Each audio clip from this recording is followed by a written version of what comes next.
Hi, my name is Bernie Burns. That was pretty good. Thanks. You like that? I timed it with the guy saying it on the screen. That was the most intense amount of black before a video ever. Why don't you guys also introduce who else is on this video commentary? Don't tell me what to do. Yeah. Oh, God. We're starting right away. I'll comment how I see fit. This is Brandon from here. My name is KCouchot. And we are going to be providing the machinima commentary for RedVsBlue Season 9. We're going to have some people jumping in and out as well. Some of the people who played some of the voices in some of the scenes. And some of the people you know and love who worked on the series. And I say we're going to be doing the machinima stuff. Guys, you worked on a ton of the CG scenes as well, right? Yeah, Carrie did a huge amount of visual effect shots. Did or doing? Yeah, Are we faking that? Ish. No, it's actually ongoing. Yeah. While we're doing the machinima commentary, the guys are upstairs rendering away on some of the CG shots. We were hoping to just do a Blu-ray because Blu-ray players are hooked up to the internet, so you could just download the movie as soon as you get it, so we wouldn't have to finish it before we ship it. But just day one, hey, here's the rest of it. Yeah, day one update. There you go. Or was it day zero? Don't listen to anything Brandon says, please. That's all I'm asking. You think they could do that in the future? They could ship a Blu-ray with just a title on it, and then you just download the thing after you go buy it? Anything's possible.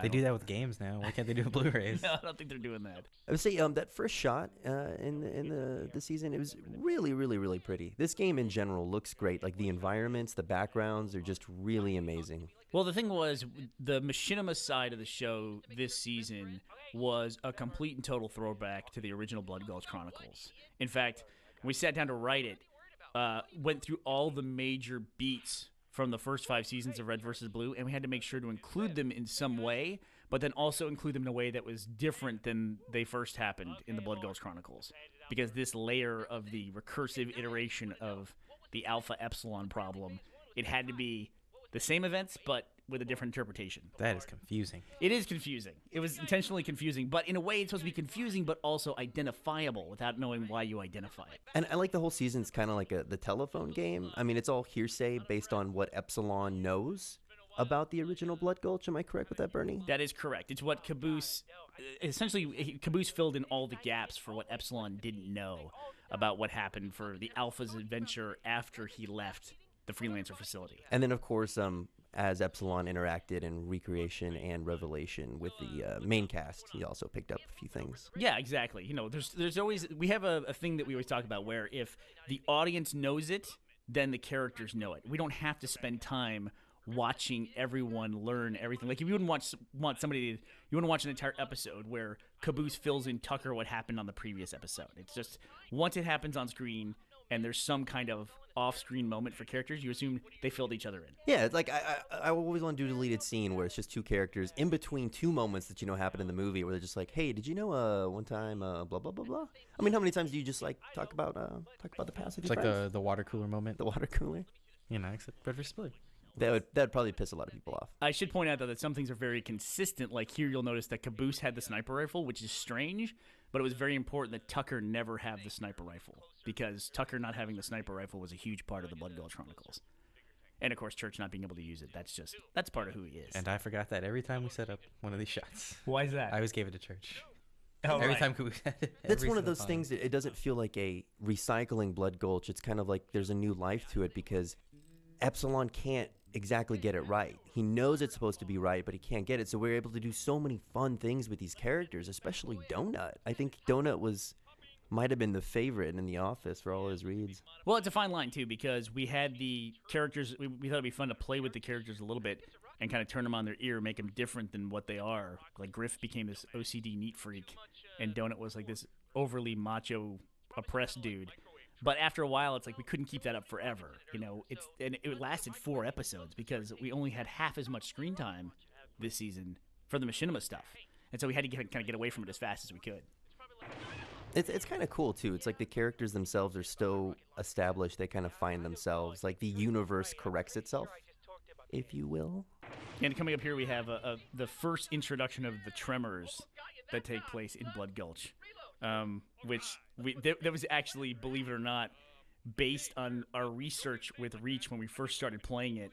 The tremors became a big part of the series just because if you've ever watched the commentary before, you've heard us talk about the bump that's in other iterations of the Halo engine. Reach has a very specific one in that it's almost like going back to the early days of Halo 1, Carrie, where when we shot there, we had to be careful of the idle animation for the gun. Mm-hmm. And the bump in this was the characters would kind of like, they do a 2-frame bob. I don't know how else to describe it. And they would do it literally every 10 seconds. And so we incorporated the Quake. You can see it in the Warthog, too. Yeah, it's always been there for the objects, but it was there for the characters now, too. Mm-hmm. When the characters are just talking, they would just do this little dip. And, yeah, you can see the Warthog dipping around a little bit there. And we learned a way to cut it as long as there's not too much motion on screen. And when there was, we had this nice mechanic we could use where the environment would quake and it would hide the little bebop that they would do. That turned out to be the best thing ever of all time. It really was. The ability to hide it? Yeah, it's like, we could reshoot this, or we could earthquake. That was great. And that is part of the story.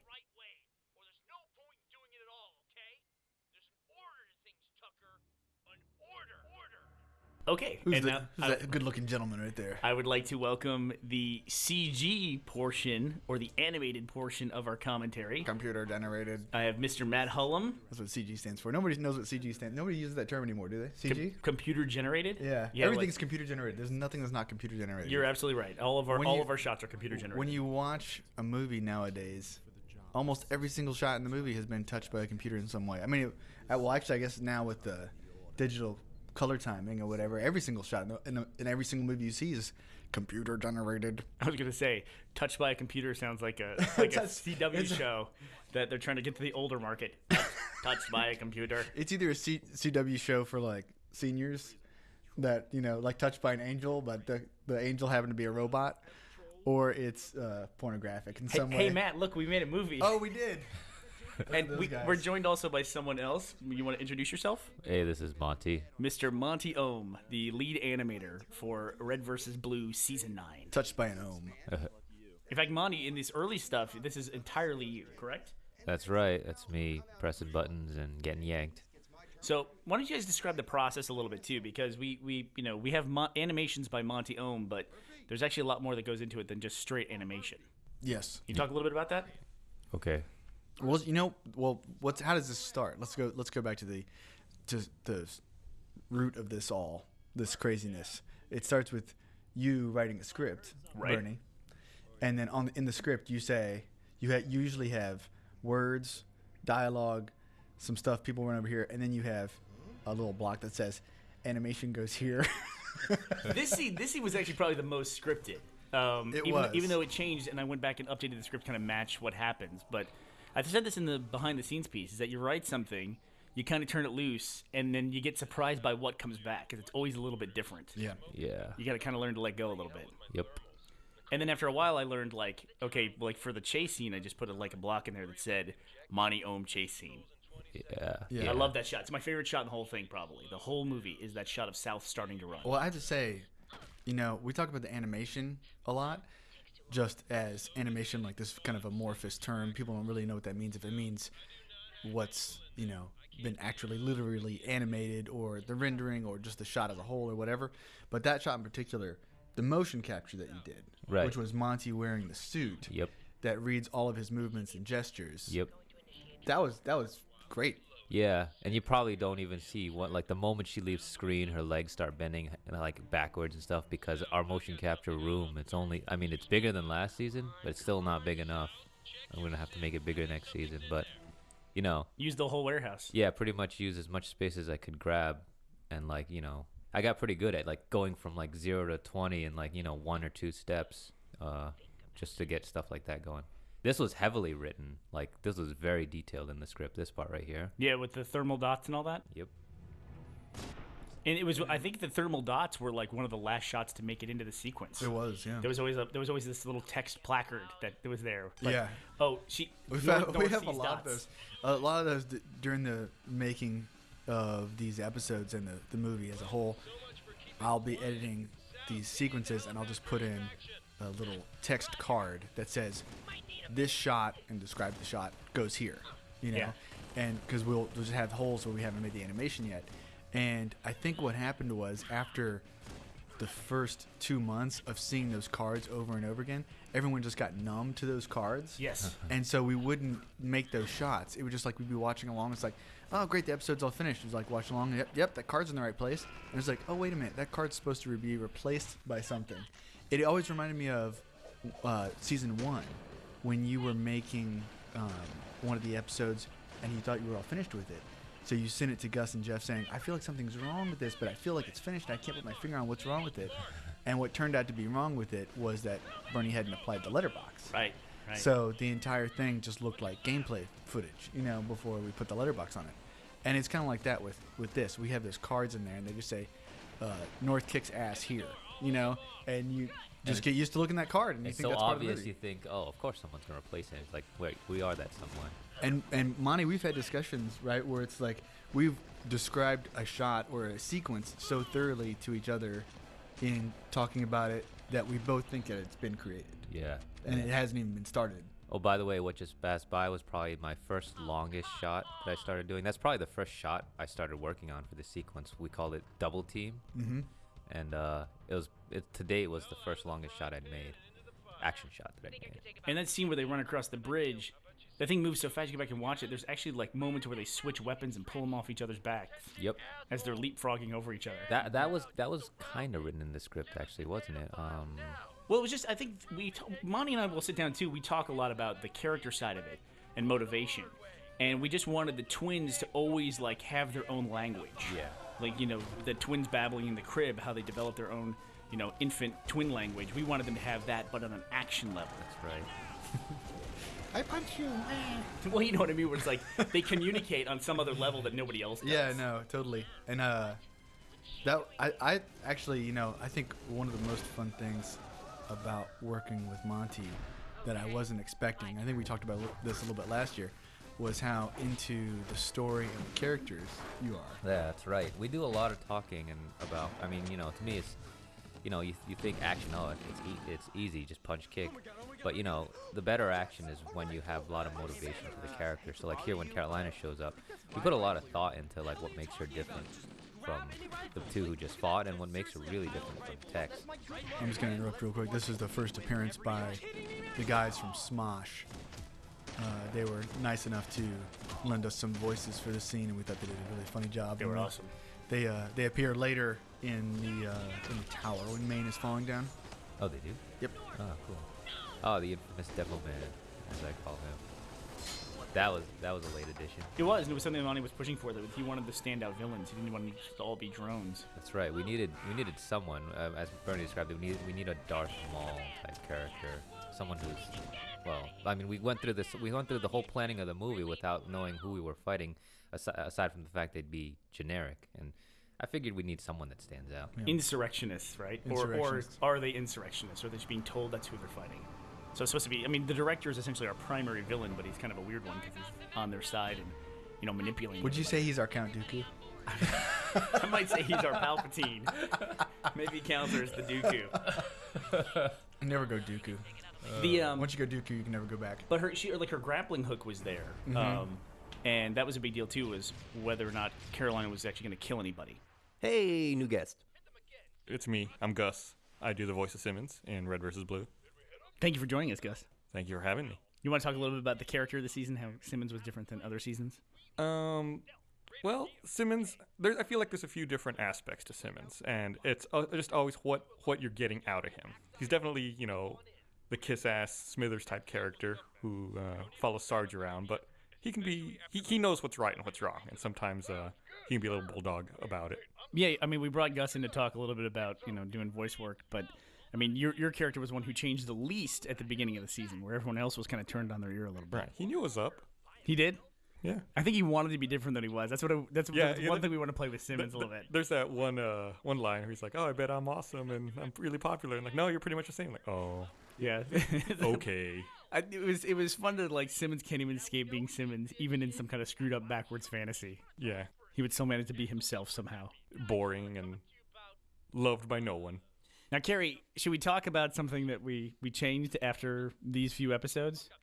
Yeah. So, I guess. in previous versions of Halo, we were always worried about the characters getting hit, and every time they did, there would be that gold pop of the shield when they got hit. And our guys, we just didn't want to explain why there's that gold shield or what it was, so we always turned it off. What we realized after 4 episodes of Shooting in Reach when we turned off the shields was that the lights on their armor would blink, which I guess is a game thing to indicate, shoot this guy because he's going down. It's a subtle thing, but after a while, after you noticed it, and we're ruining this movie, the first 5 scenes for you. So after you see it, you can't kind of not see it, right? Never You gonna see motherfucker. it. I never noticed it, and now it's all I can stare at. It's like dominating the scene constantly now. We'll go back and edit this out of the commentary, I'm sure. So I guess it's supposed to be like an indication of the shield recharger kicking in. Yeah. Yeah, that's exactly what it is. It's supposed to be, I think it's like a subtle thing to where, oh, look, I've hit that guy 5,000 or 6,000 times, and now he's about to die. So I can, I know to chase him down. Finish the job. Yeah, exactly right. When did we notice it? How do we notice it? I don't remember. I'm sure we noticed it pretty early on. Yeah, we noticed it. We noticed it a couple close-ups. We were like, oh, yeah, and it's like, oh, no, I don't see it. We would have other people come to watch it, and we'd say, just tell us, do you see anything weird in this? They'd watch it. No, nothing. It's like, okay. And they said, what were you looking for? I said, the guy's blinking lights on his armor. Does that bother you? And they're like, well, now it does. Yeah. Did it get ruined faster? it. I think it got faster. Don't look behind the curtain. We should talk about that, too. One of the hard parts of Shooting in Reach was that the Mark 6 helmet had to be unlocked. And what would you have to do to get to the Mark 6 helmet? God damn, it's like Lieutenant Colonel? Yeah. It was basically you had to be good at Halo for a long period of time, which we're just not capable of doing. Or if you're not good, you can just play for a really, really, really long amount of time, right? Yeah, that's exactly right. You can lose enough over 10 years, and then you'll lose your way up. I'm still just trying from to get base it credits on my personal account. It's like After a year. my career at my old job before Rooster Teeth. failing upwards, you, right? you fail your way up. It's a metaphor for the series in general. But the portion of the story that we're in now is the kind of mix up from season 1. Which so essentially, if you're mixing up season 1. What you're mixing up is how did Tex get in Blood Gulch, and what are the characters like? Because season 1 is all about establishing the characters. So we had to kind of play with that a little bit, and so we decided to mix up the Reds because the Blues were going to be a little more important to the storyline of Machinima. So we thought, okay, what can the Reds be doing this season? Let's mix them up to begin with, and then give them their own little fun adventure on the side. I liked the kinder, gentler Sarge. You did? Encouraging. I always try to get Matt to go back to the season 1 Sarge voice, which is the more Kentucky, it's the less mad scientist Sarge and more of just the straight military dude. I love the structure of this just because I'm a big season 4 guy of Blood Gulch, and that was one of those things where the Blues had their own plot line, they were going on these adventures, and the Reds were just dicking around the whole season. Well, we did a major play with season 4 when your character Gus Simmons went to the blue team. Right, and so we switched it up by having Lopez take Simmons' place instead. That's how we messed with that a little bit. But then here, the bloodstain on the ground. This is a big thing we had to play with in season 1 was how does Church die? And in this case, he doesn't. He chooses not to. And he, until the end when he actually makes an active decision that he's going to die and die with the world. And I think we all know how that turns out. Yeah, so back to the debate over Carolina, whether or not she would ever kill anybody. We decided early on that she wouldn't. Yeah, and then after this and a few, the last few episodes release, and you check comments, and people are like, and she killed this guy, and she killed that guy, and I'm like, okay, I guess that one, then it went out the window. Well, she is tossing people off an oil platform into the Arctic Sea. So. That's ambiguous. That could be anything. Sure. Yeah, you land in water, you're fine. Yeah, you freeze and you're Captain America. Just So she's not killing anybody. She's making superheroes. But this was great, too, because this was... We had a big decision of, where to bring in Phyllis as a familiar voice of the old universe. Yeah, and that was actually a scene we added pretty late. That was very late. That was close to we screened the first 4 episodes initially at PAX. No, RTX. At RTX, thank you, and that was the deadline we were trying to hit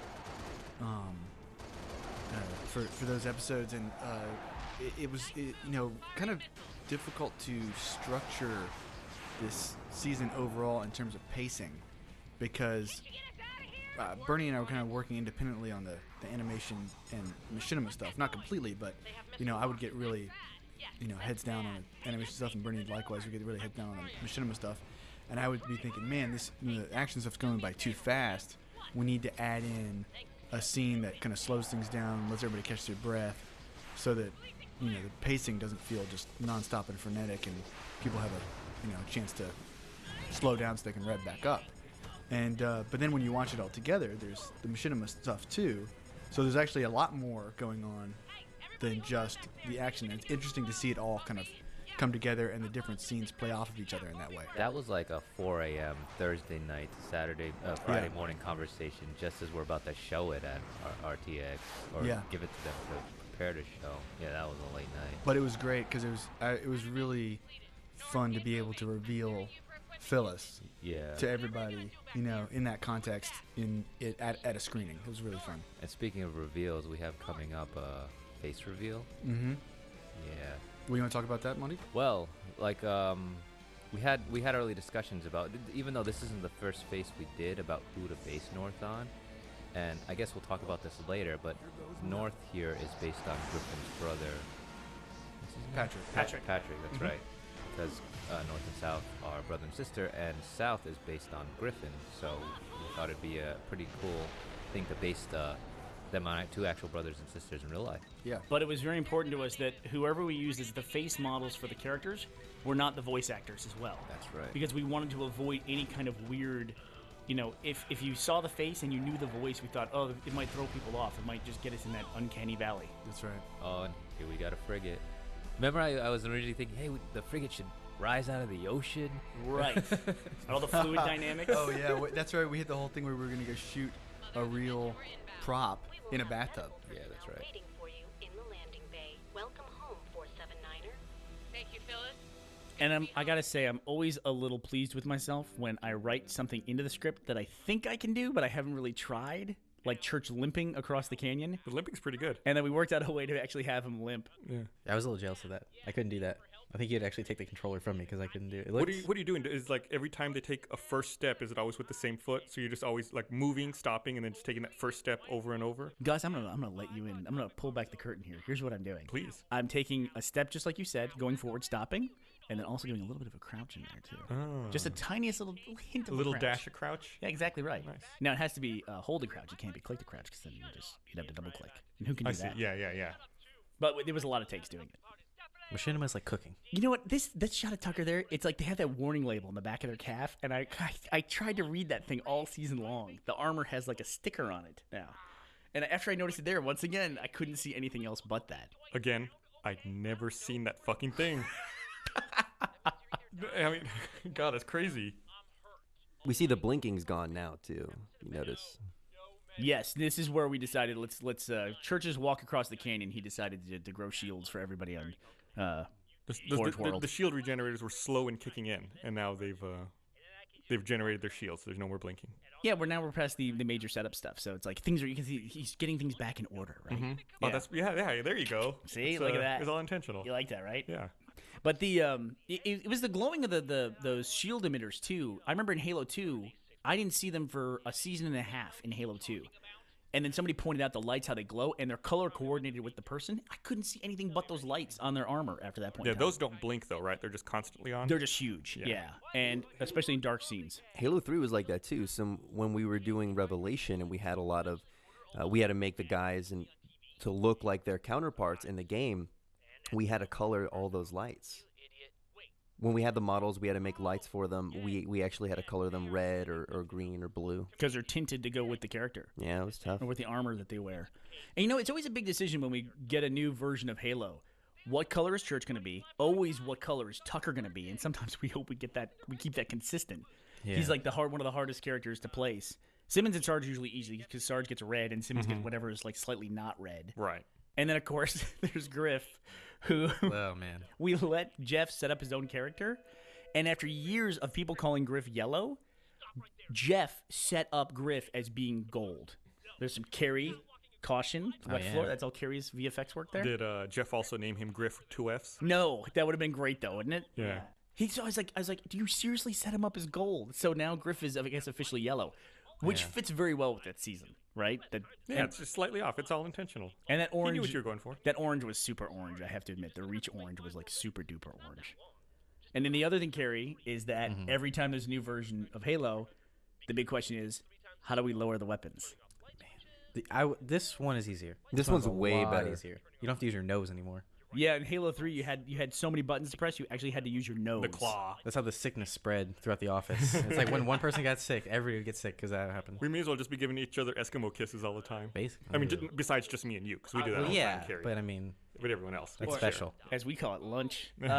So this one was, I'm going to go from memory here. It was, did we do recon controller scheme, right? Yes. And then we did B, X, right thumbstick, and down on the D-pad. Yes. You can do it with 2 hands and no noses. And no noses. We first learned how to do that when we were actually at Bungie, and so we didn't, we couldn't go to the internet, look it up, and I remember for the longest time I couldn't tell you. I can't tell you how to do it, but when I put my arms on the controller, my hands on the controller, it just works. They call that muscle muscle memory. memory, yeah. Ah. You're like an athlete in his prime.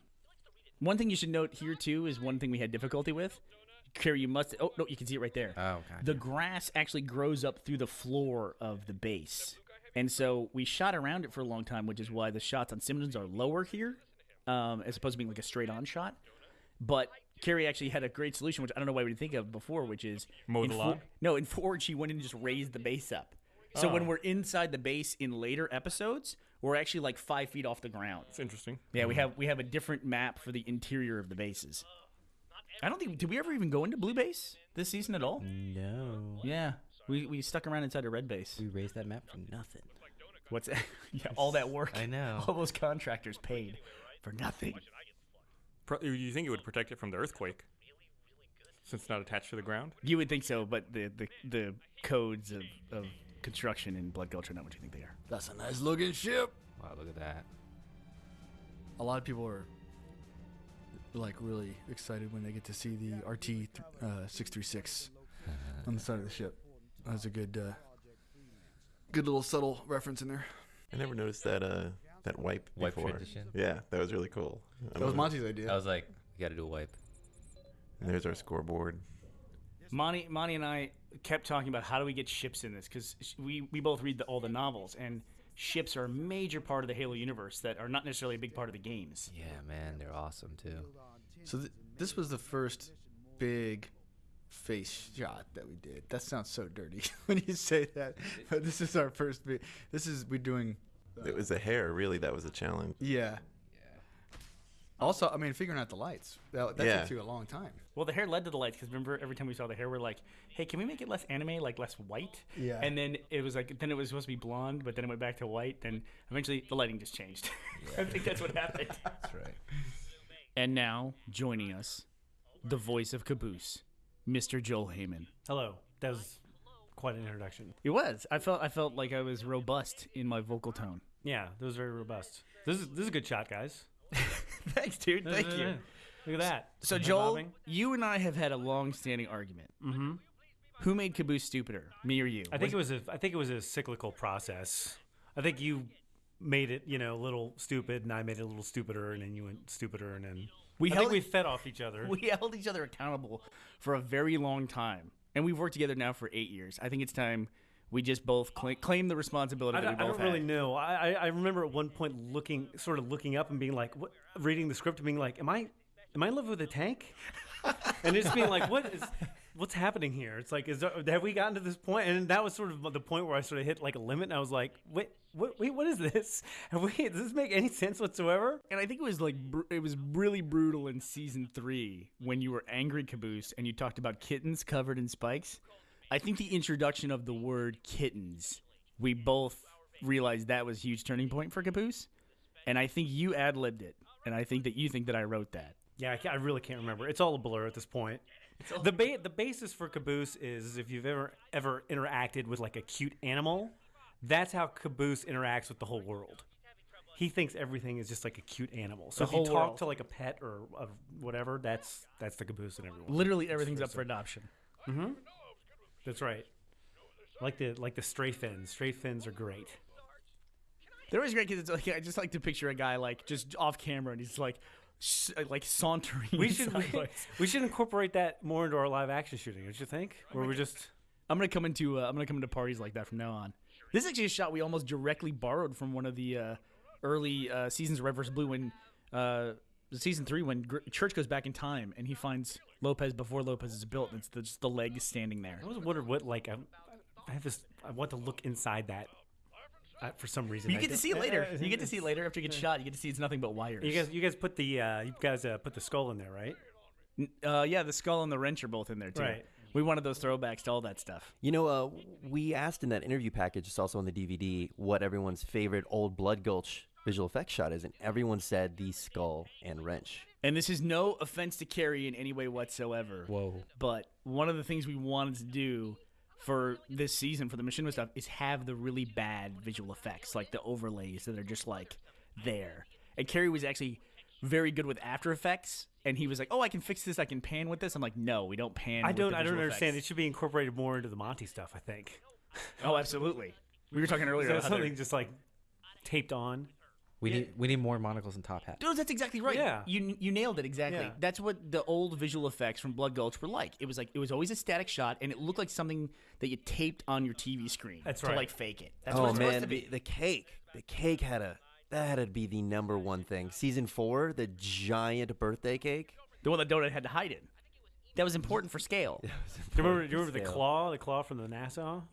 From the NASA. The rovers, the Mars rovers, Right. were my personal favorite visual effect up to that point. Because I believe those had terrible sound effects as well, so it helped add the They did. illusion of terribleness on multiple levels. Brandon spends a lot of his time now counting up all the minor characters that he plays in all the different episodes. He can't die. He's like the Borg. And I used to be that guy. Like, I played the Mars Rovers, and I was very proud of the fact that I had yet another voice part. But now you've taken that away from It's me. like you're like stormtroopers. You're like the same guy. Bernie keeps trying to kill off my. I'm one of the bad guys in this season. He keeps trying to kill me off, and Monty keeps bringing me back. Even when I get hit by a giant laser, you can see me flying away. I know, it's ridiculous. It's like he's dead in this scene, and they show him, like, in a frame or two, like, tumbling away. It's like, no. He's not like I saw that. Wasn't the original guy? I remember the original animation had him getting falling off during the blackout sequence, and then the last sequence, he's clinging on. Yeah, he's rolling around. clinging on. He's okay. On that panning shot right here where we rotate around Donut and Sarge, there was actually a bump in there on Sarge, and it was one of the ones we couldn't fix, so we had to put an earthquake in there. A lot of times where we chose to put one of the little Nice. early quakes, that's where it was. Every scene should have earthquakes in it now, right? Now Right. That's perfect. This OTS is kind of rough for me because they look like the same guy. Yeah.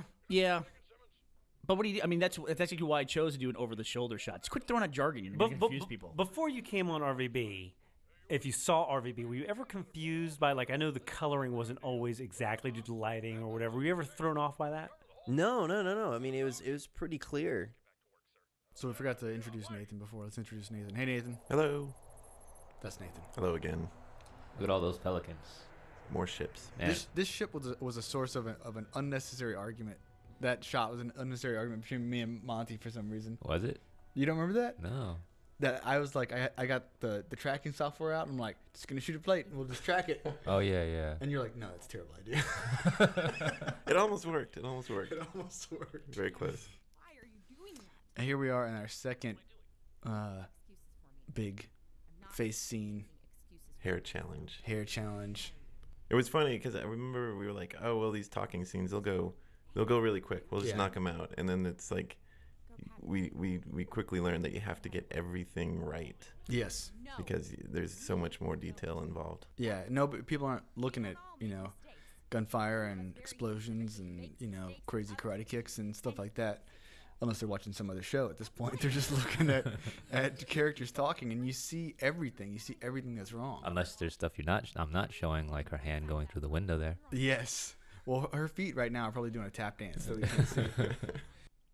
Oh, also here we feature acting via Shannon. I actually got him to put the mocap suit on for this little sequence. For most of it, I had some of it changed via like the interaction and such, but the gestural stuff. It's pretty cool. So, actor, Man, she got a huge breastplate. What's up with that? well, what can you say? The lady's got to have armor that fits. Standard It's a issue. modern military, man. Well, I guess speaking of which, modern military. I mean, in terms of the Halo books, man, the women are supposed to look like men essentially, but I guess we kind of try to stay away from that because we're not really Spartans. I guess we never get to mention this, although we planned on it. But our guys aren't really like the super-powered jump from a ship to an orbit Spartans. Our guys are kind of like wannabe Spartans. Like Spartan Light. Yeah. Diet Spartan. I always pictured our guys to fall for the propaganda posters that are in the Spartan universe, where like, you know, the war is going on, and you got these like posters of the Spartans doing all their cool stuff, and these guys are the guys who like, oh, I want to be that, you know. And I remember, I don't think I shot this scene. You shot this, right, Kerry? This I just kind of thrown into this one. Why was Tucker backing up in that shot? He was explaining. Okay, that's actually what an interesting question, Brandon. Even though you don't understand what's going on, he says you can't hear it. We're not listening to the video as we're watching it here because we know it so well, Brandon. He actually says a line there where, okay, students on this side of the line, teacher on this side of the line, because when we went back and forth between the CG scenes and the machinima scenes, I always wanted to have some kind of line of dialogue that tied the two scenes together. In the CT scene, she's talking about what side of that line are you on, and then when we cut to them on the beach, Tucker has established a line where they have to stand on one side. Okay. Oh, yeah, see? All right, smart guy. What did never Caboose got just that. say? In that, What's that? You know the episode, so what did Tucker just say? He said, dee, dee, dee, dee, dee, dee. I don't know what Tucker says. Tucker said you got a girl coming over. I hate her, you know. You're going to act like a girl. This is one of my favorite scenes, actually. This is why I wanted Joel in here for the commentary. This is where we did our role-playing scene where, you know, we kind of played off the Blood Gulch love affair between Church and Caboose by having them actually role-play as a couple, which that was a lot of fun. Yeah, it's sort of similar. There was a scene a long time ago where I think Caboose was sort of hitting on Tex. Right. And it was sort of this earnest sort of thing or whatever. So it was sort of kind of some similarities there.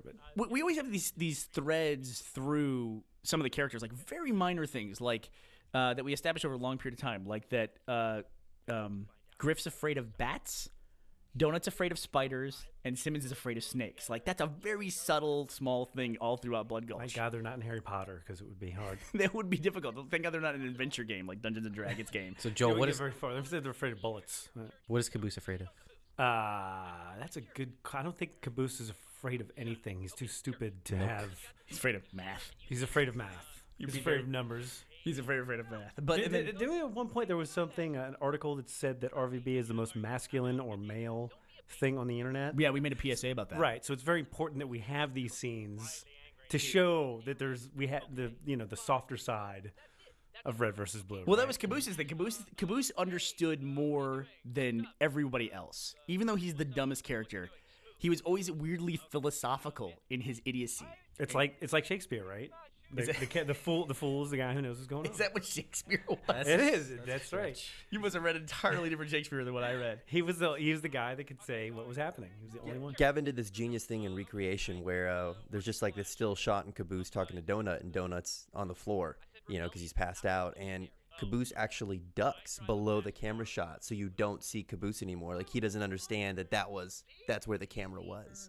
Like, it's this great moment with like Caboose not understanding the reality of the show. But Carrie, you shot this scene, or this last scene. Now that we're off of it, you shot the scene on the beach, and I specifically said shoot it on the beach because I'm tired of looking at the base. That we can't have the Blues standing in front of the base again. That was I mean, when we shot the PSAs as well, we made sure go out in the middle of the field. Let's not be anywhere near the bases anymore because by that time we were just tired of it.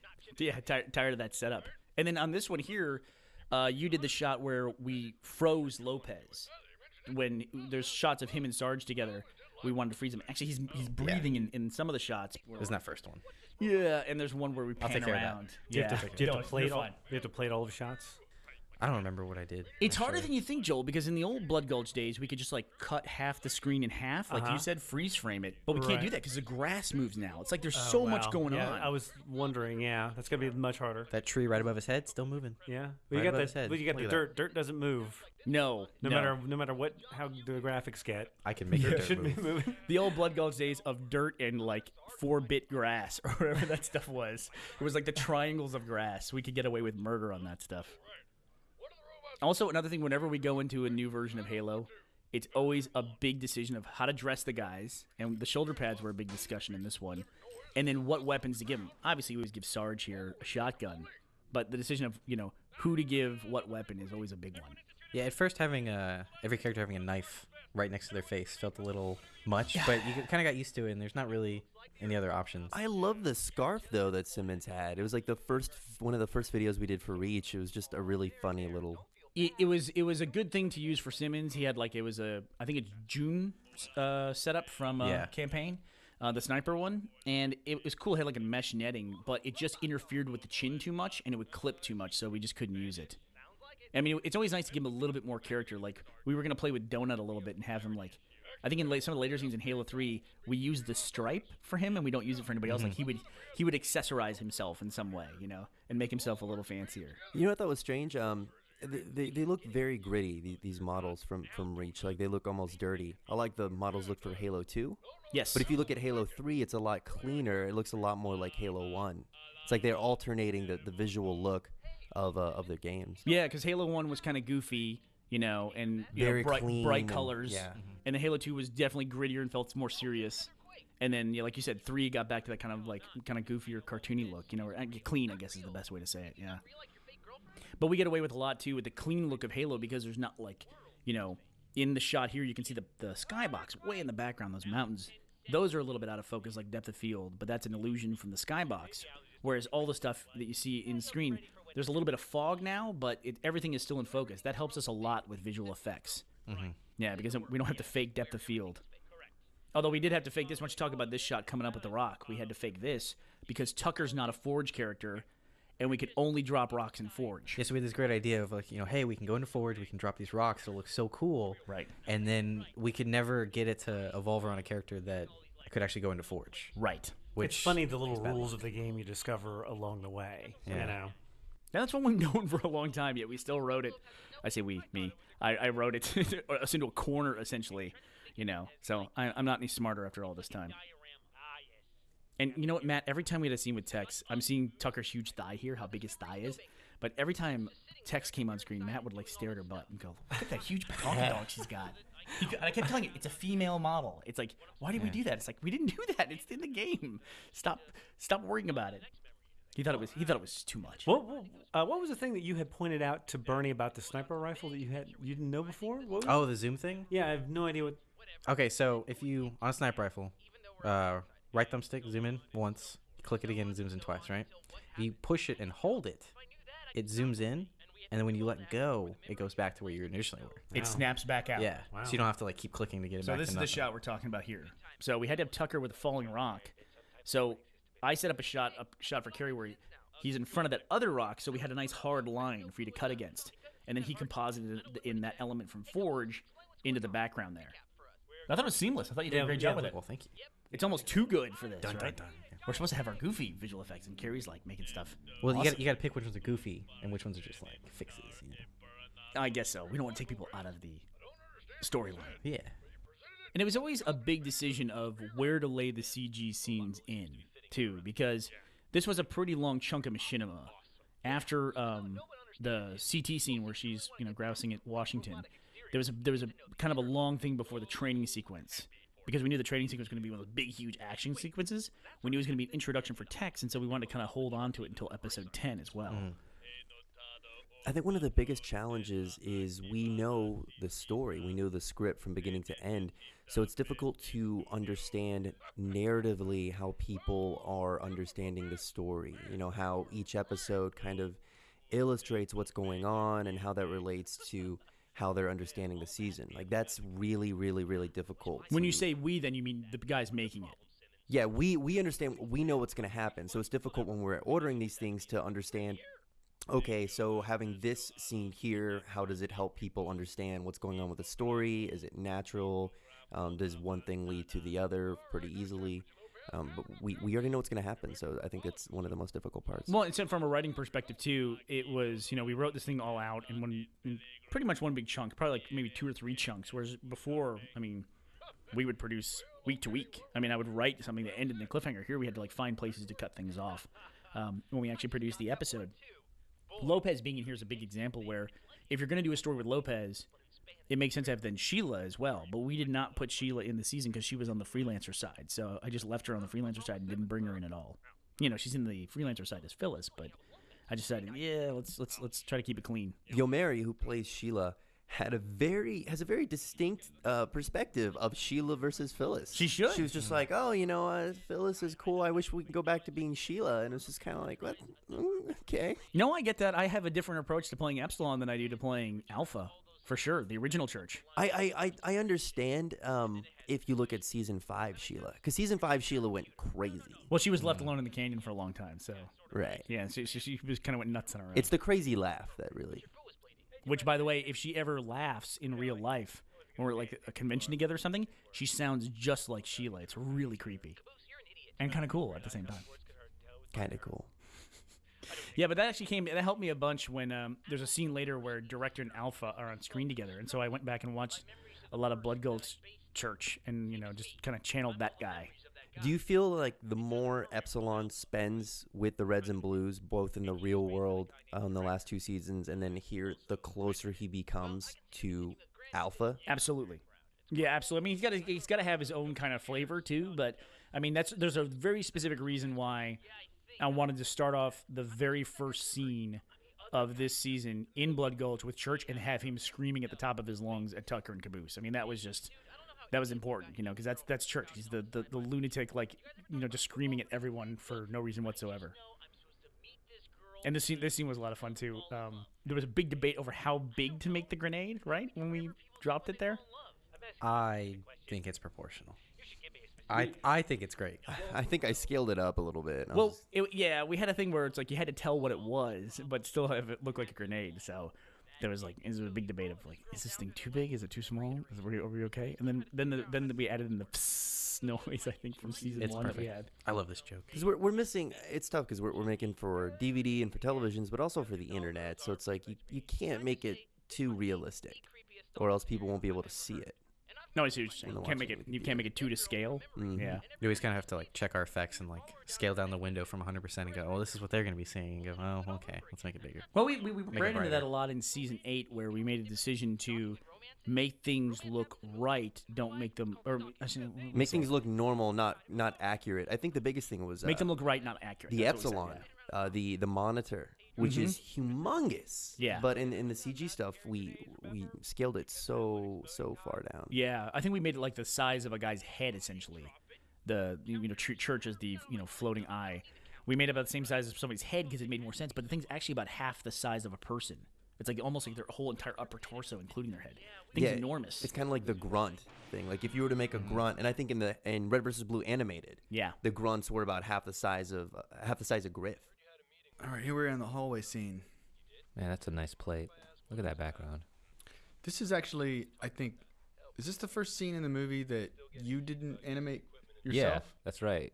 This is actually Seb in the mocap suit. That's why everyone looks so happy.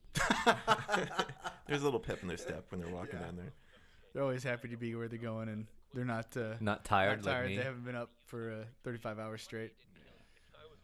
I noticed Seb has a more maybe he has better posture than me because everyone's so straight. Standing. Everyone is kind of ramrod straight. In the beginning when they are walking and it's supposed to be very casual, they've got their shoulders so far back that it looks like they're doing a Superman strut or something. Yeah. Look how happy this guy is. He's so happy to watch this fight. Another scene. Is this the one that he did on the treadmill? Yes. When he was walking on the treadmill. Yep. Yeah. And that was also some of our first completely machinima backgrounds. Yeah. Yeah. Man, we had a tough time with that. It's should we build a set? Should we not build a set? Yeah. This room right here I built, I was we kind of I like having camera control, but we have to have that debate, how much camera control is necessary for walking scenes and dialogue scenes and such. Mm-hmm. We got all our Michael Bay cameras going on for this stuff right here, where it's just dialogue. For some reason, the camera's sweeping left and right now all around them. Yeah, this was very Michael Bay. You guys have been watching Bad Boys, and I got Bad Boys ready to go on my PS3 every single day. Yeah. Bad Boys 2, by the way, I should mention that. Right. Oh, here's Tech. Do you want to talk about the pugil sticks? Oh, right.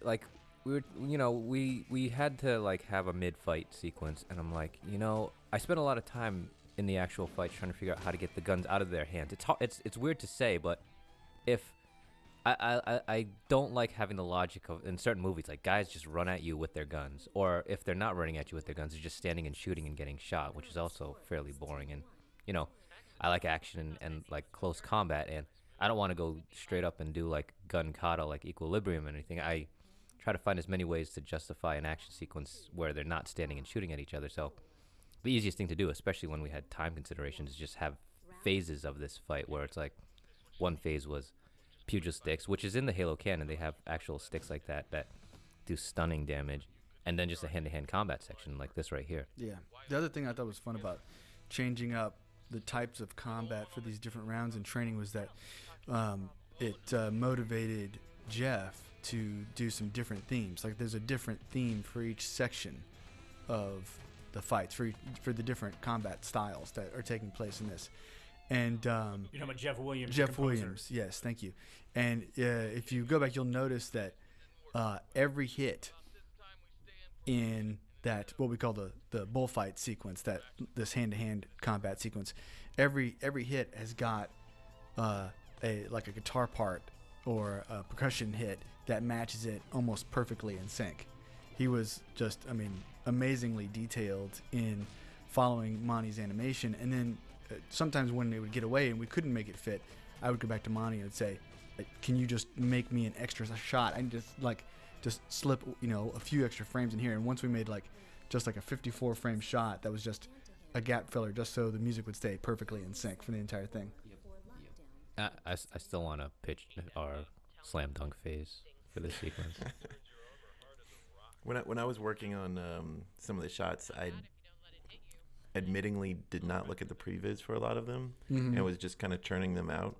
And I was like, I have no idea how any of this is going to fit together. I mean, I knew that there was 3 parts, but especially that hand-to-hand combat that was just a second ago, seeing it all edited together, I was like, wow, I guess Monty knows what he's doing. Because it was like, oh well, here's a 30-frame shot of someone hitting somebody, and then of course there's a shot to complement it, but it was really neat seeing it all edited together. Yeah.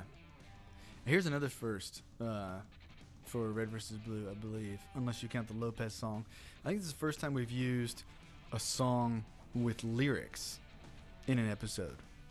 Bernie? Yeah, well, except for the credits sequence. Except for the credits, yeah, but actually within the show itself, I don't think we've ever had singing before. Yeah, there's Roses Red. I'm not trying to disparage your Lopez song. No, that's great. You did a great job. But so that was fun. I really felt like that changed things up and gave a different dynamic to this scene. And it was just, a fun episode altogether. A lot of energy. And this is the only part that was scripted here, was the paint. And you actually changed the paint into a foam. Right. This is based on the paint in the Marvel graphic novel. There's a Halo graphic novel from 4 or 5 years ago. Yeah, the testing, Yeah. Armor testing graphic novel where where a Spartan's fighting a bunch of ODSTs and they're just trying to shoot purple paint at her, and it turns out that paint actually locks up armor, which is one of the earliest ideas. so this was a big effort, this particular scene, and I think everybody worked on this one pretty intensely. Nathan did most of the lighting and rendering.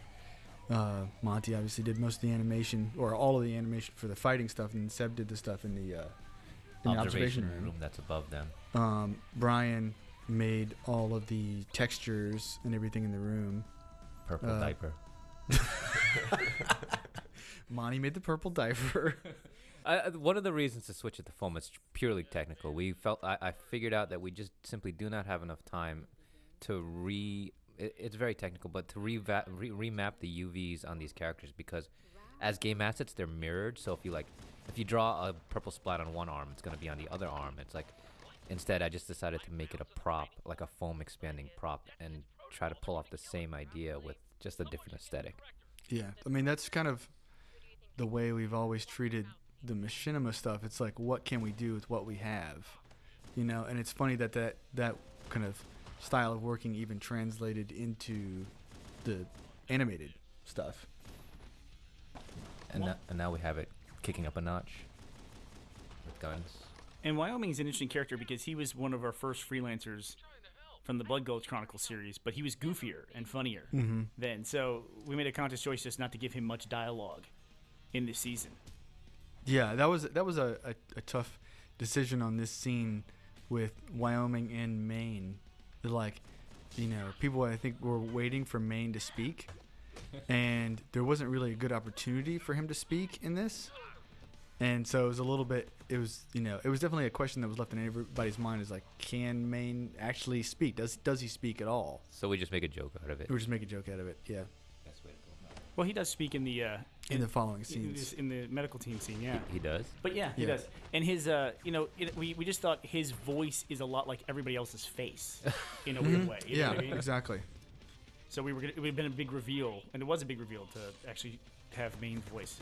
And then we had at one point a deleted scene where we were gonna show Maine's original voice as a gag. Yeah. You know, I know about that joke, and I actually heard people like there's a meme or some sort of forum thread that actually might guess that. Oh, really? Yes, Based on the thing that Ben did, is that what you mean? I think so. No, with the not that one. sunglasses? What you guys are talking about. I love right that. now. I thought that the image was so funny that Ben made that has the has Maine with Oh, his Ben arms made crossed that. and the sunglasses and all the lasers. Oh, this scene has a lot of people in it. I didn't actually work on this. We had to hire two more people to work on On this just scene. this scene. Yeah.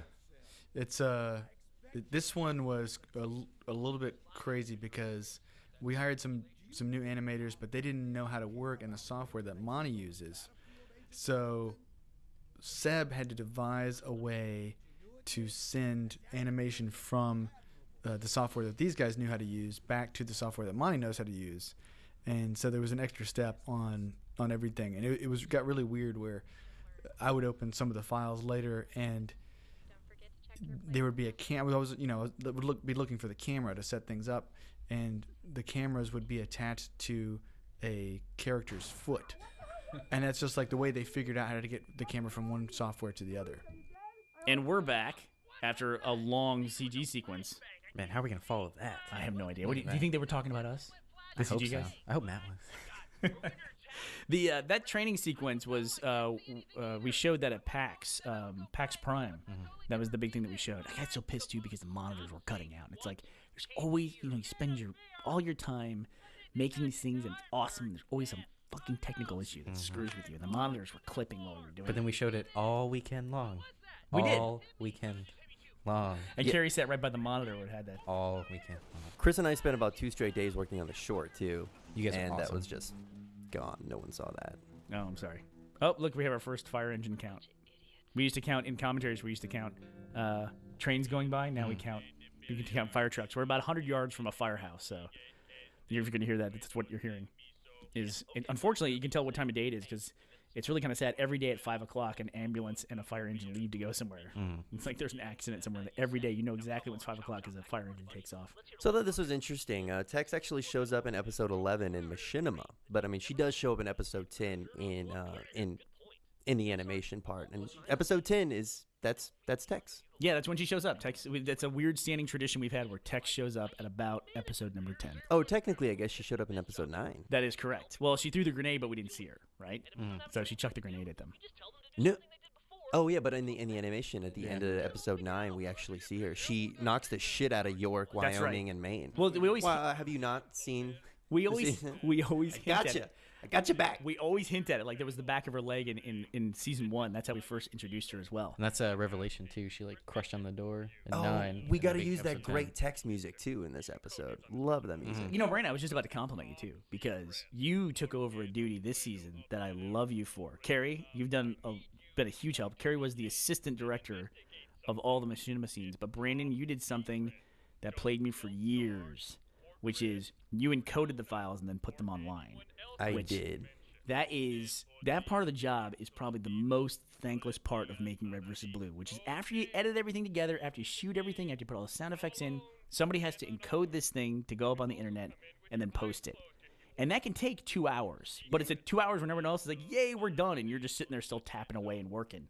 And 2 weeks ago I was sick. I was out, and my girlfriend and I ended up going out for like a quick dinner at the restaurant near my house, and I got a call from Ben from England why the episode isn't working, and I was like, dude, I don't know.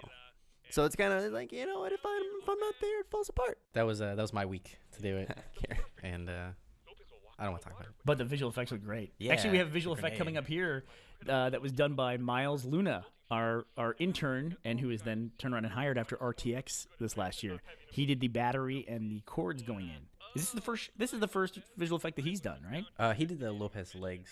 Oh, right. as He did the well. Lopez legs Yeah. as well, right? Okay, so that was the first thing. It's probably not going to be in the big movie, but in the end of the episode, we added in 15 seconds of Gus just like being electrocuted, like, and that was probably my favorite part of.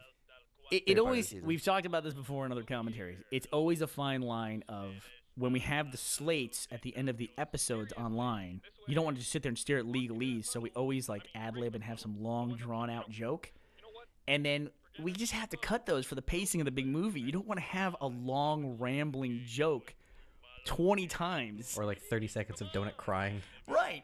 which you know? is awesome, but it's just not gonna flow right. And sometimes for the story, we had that great line from Church. I think it was season 5, where he's just like, "You ever notice that things mostly happen in 5-minute intervals around here?" How is that possible? How does that keep happening? Oh, by the way, that's inclement weather. We did not earn that. People have always said in the past that Bungie gives us stuff. They unlocked that for us because we needed it for the shot, and there was no way we were going to get it. So we actually called in, after 8 years, we called in a favor and said, "Can you please fucking unlock this for us?" And they said yes, they would unlock it. And now we go online and claim we earned it all the time. There's also that favor of letting us do the show. That one too. Yeah, okay. We get that.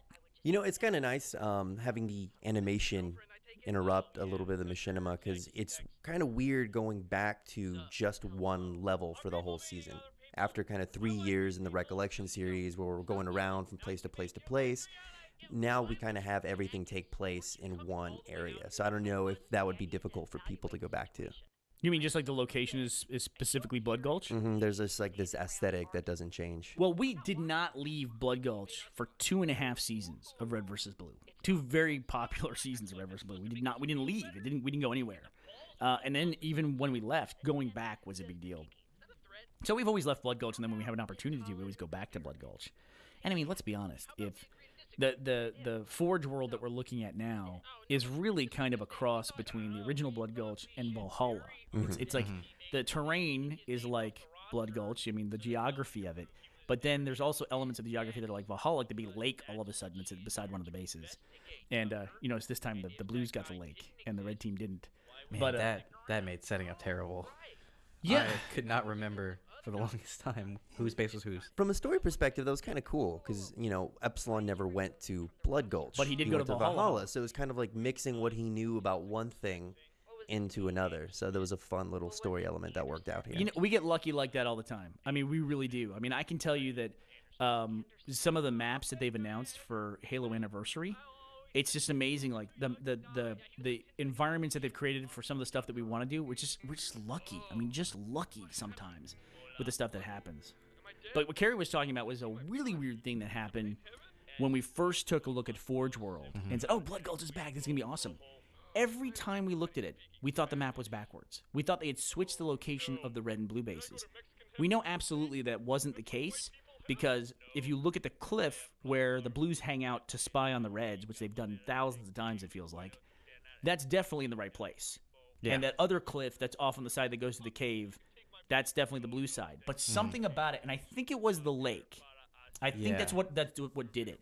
Is having that body of water somehow flipped it in my head. Yeah, because it's the same as Halo 1, but the reverse of Halo 3? ODST? I don't know. No, it's a reverse of Valhalla. Reverse Valhalla, yeah. Because the water was by the red base, Yeah. and not by the blue base. So yes, that was confusing, but it was absolutely definitely right. I mean, I can't say So you're saying water's by the blue base here? water's by the blue base in Reach, Yes. and it's not. The red is the mountainside, whereas it was reversed in Halo 3. But I mean, it's a different map. Valhalla's a different map than Blood Gulch. But in a way, that's also kind of lucky because it contributes to the weirdness of this is familiar, but something seems a little bit off with it, right? Something seems a little bit different. But Carrie, whenever we set up these maps, it's always nice to have Forge now because we can actually set up whatever weapons we need. It was always a problem in the past whenever we wanted certain weapons. I remember getting Tucker with his sword on Blood Gulch. That was always a pain in the ass because he had to have weapon sets. You didn't have Forge. You couldn't place whatever weapons you wanted. You had to pick whatever the game offered. And or you could try to go really crazy and just try to do random until people showed up with the right weapons, which sucked. But in this one, Carrie, you set up not only weapons table for us, but you also set up kind of a teleportation thing where we could get around the map a lot easier too. Yeah, so I thought instead of just putting everything in the cave, I put a teleporter to that kind of like hangar bay that they've got. It's like way on the side of the map. So we could just teleport over there, get all the weapons, and come back. And then I set up a teleporter there to go to each of the bases, but I messed it up somehow. So you couldn't actually go through the blue teleporter. You had to like get in the blue teleporter and like jump, and then you would pop through. I don't know. It's one of those annoying things that like it would have taken us 5 seconds to fix it, but instead it ate up 2 seconds 1,000 times. Yes. Does that make sense? Yeah, and that's more efficient somehow. Somehow that's more efficient. Because you notice it less. I guess so. That's like Monty logic right there. Speaking of things we noticed less, there's a scene in here while we've been talking here where we made a critical mistake. For somehow our donut profile got corrupted halfway through the season. Still don't know how that happened. And so we just took one of our other profiles that we have and we made him the new donut. But we made a mistake when we set him up. And by we, it's me. Gary made a slight mistake. Me. But I also shot an entire scene and didn't notice it, entire episode, where when you just don't think about it, but when we set it up, we didn't have the gold visor unlocked. And so we had the standard, what is that? It's like silver? blue? Silver, Yeah. So he had a silver visor. And it was one of those things where, you try to, like, you bring in people and you're like, hey, watch this scene real quick. Tell me if you see anything weird about it. And they watch it and they go, I didn't see anything weird. No, it looked fine. You mean besides the visor, right? I mean, I was like, oh, shit. And everybody was like, immediately saw that the visor was wrong. And it's like, no, that was it. Maybe Donut was accessorizing. You know, in Recreation, he had that little purple stripe on his shoulder.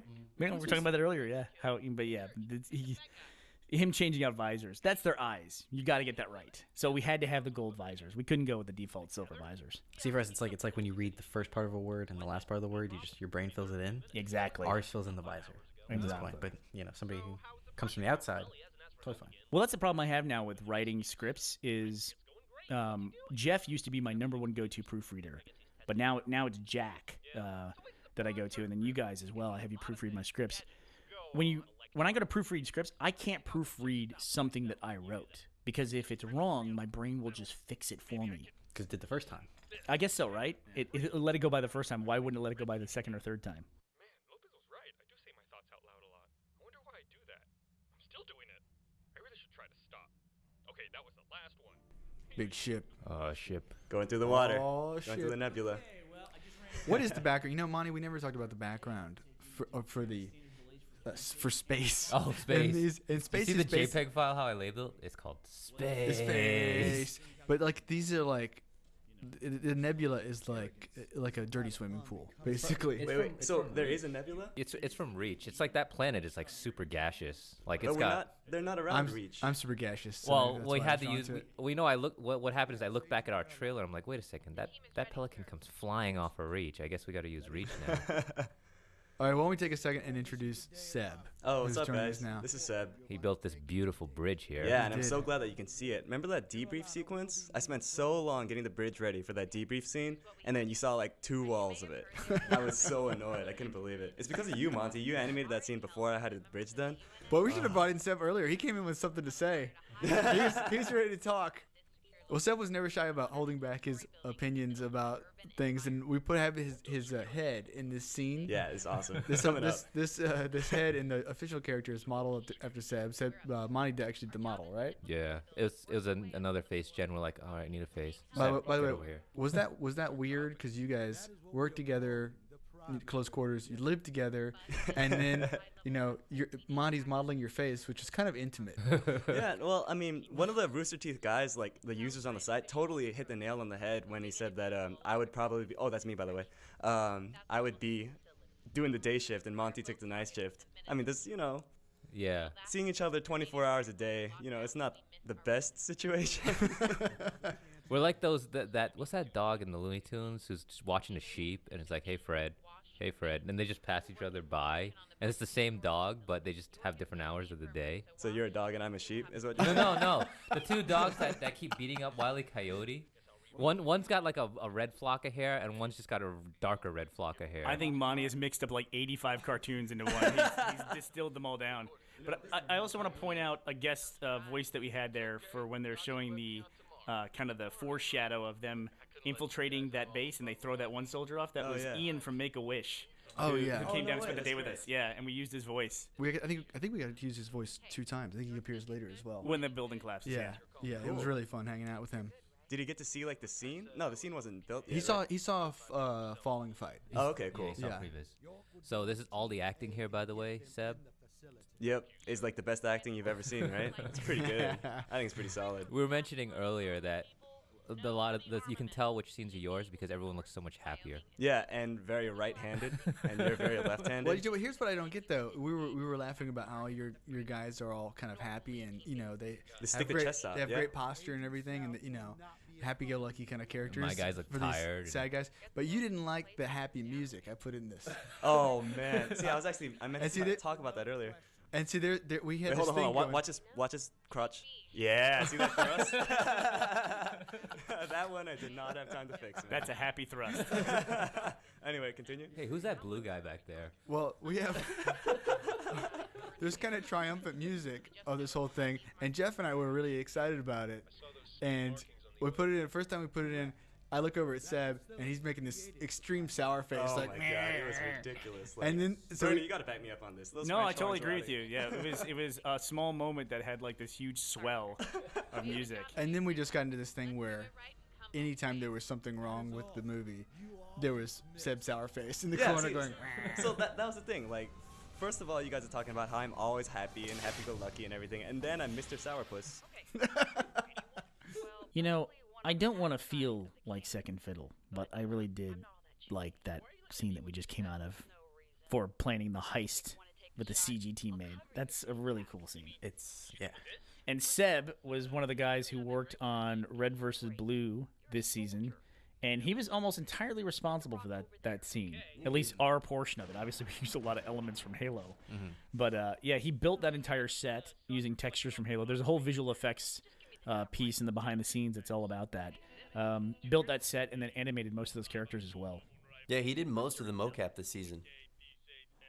Oh, most of the natural conversational mocap. Right, he was in charge of most of the talking scenes, Yeah, the right? talking scenes. Yeah, yeah.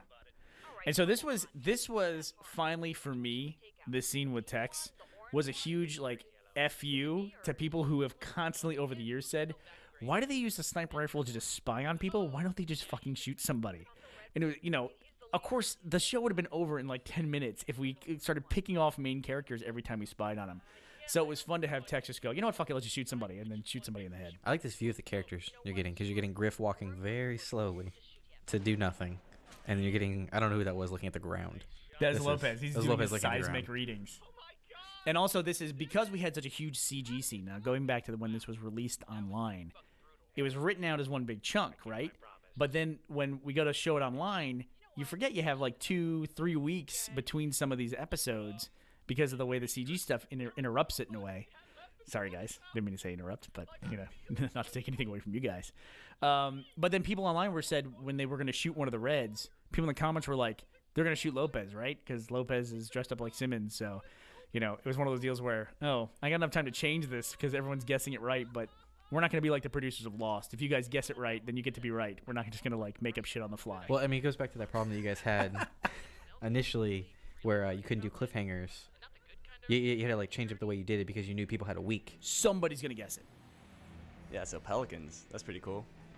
There was this great scene earlier that totally didn't make the cut, but it was awesome because North does this beautiful swan dive out of this building. It was some animation by Chris Peterson, and I'm really sad that it didn't make it into the movie.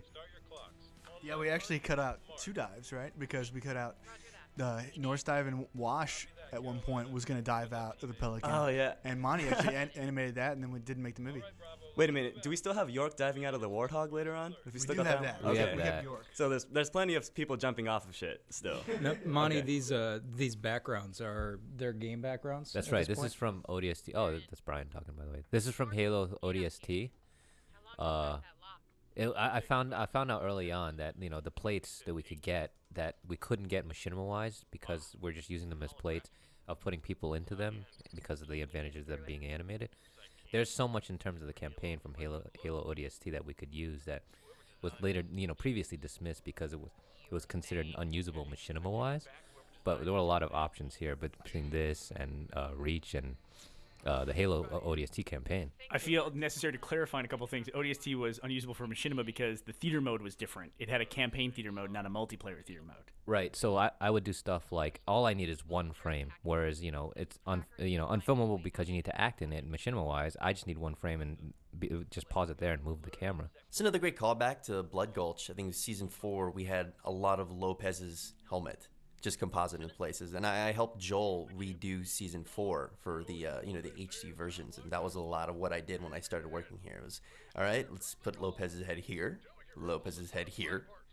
You know, there was something that was cut when Lopez was part of the evil team with O'Malley, because he would remember O'Malley would carry him around. Yeah.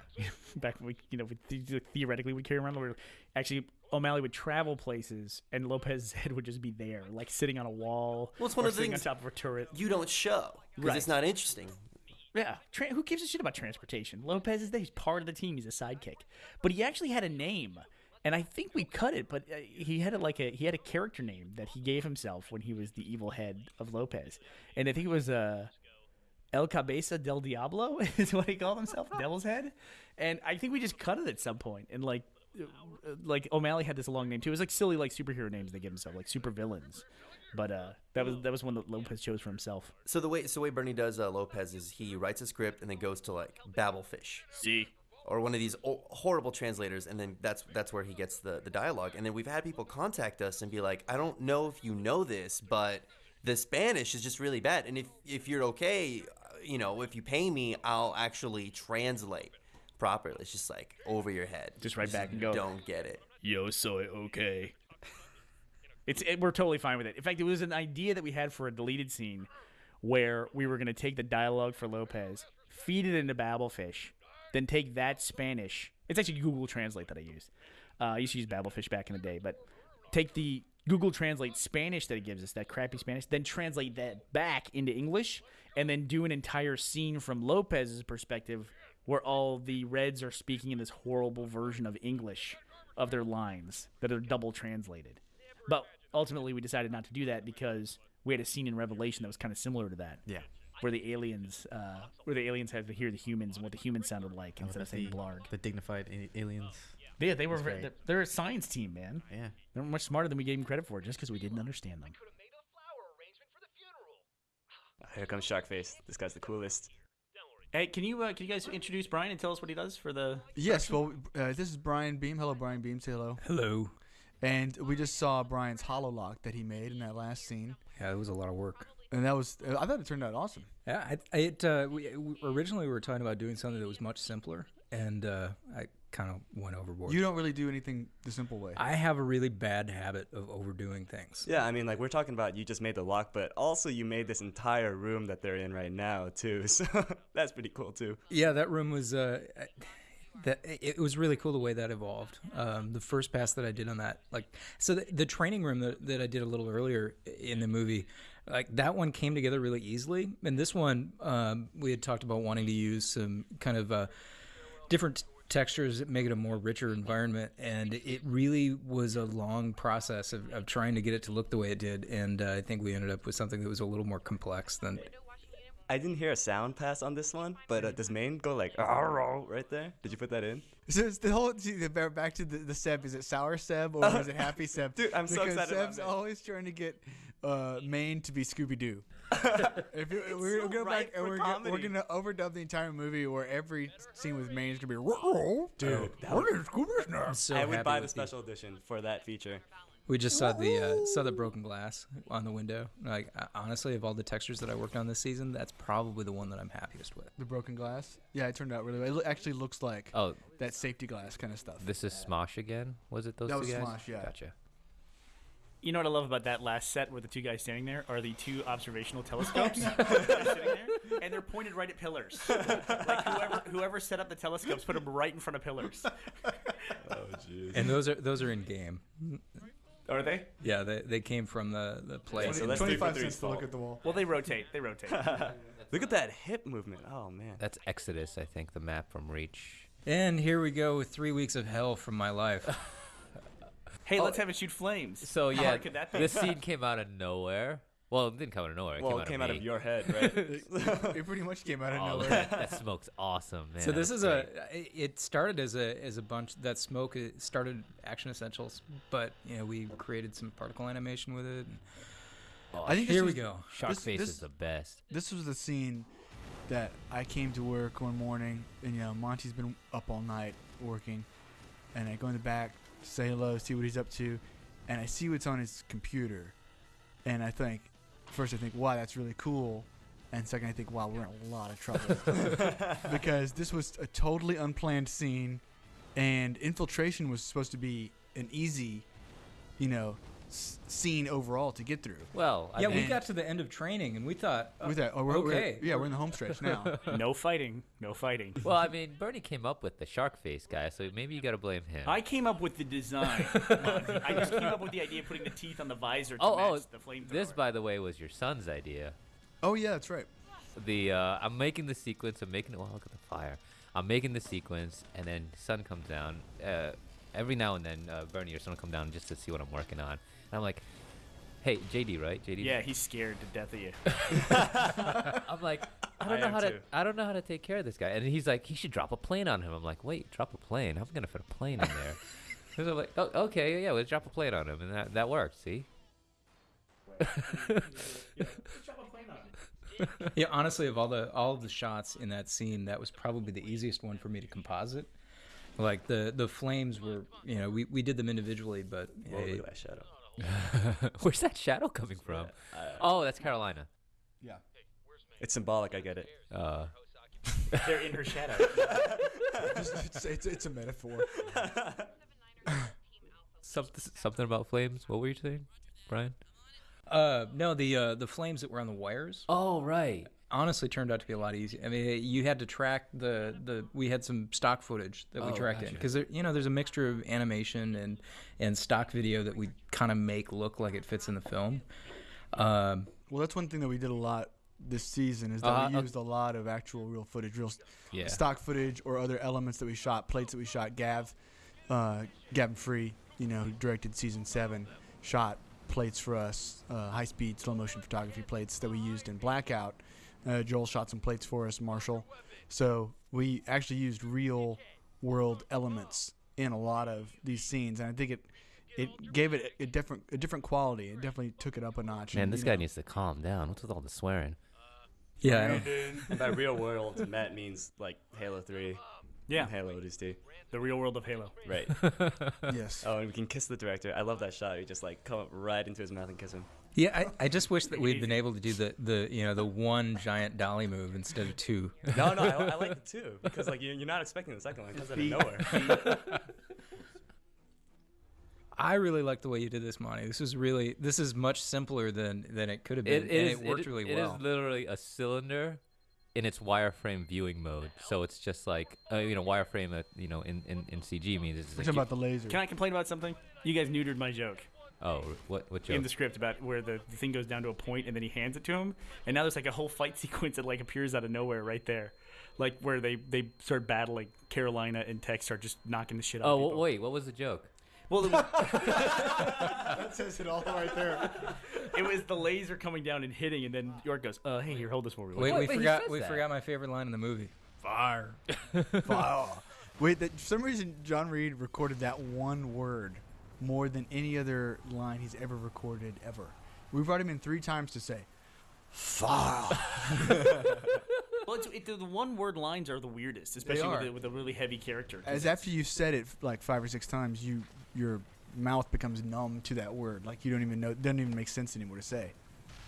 Well, Carrie did a good job with that jetpack. Wow, look at that hole. Yeah, and the hole was gray, right? Yeah, I think Gray worked in the hole. Yeah. The smoke coming out, like I think really sell it. I saw the earlier versions of it and it looked good, but like once we added everything else in with it, it really sold in a better way.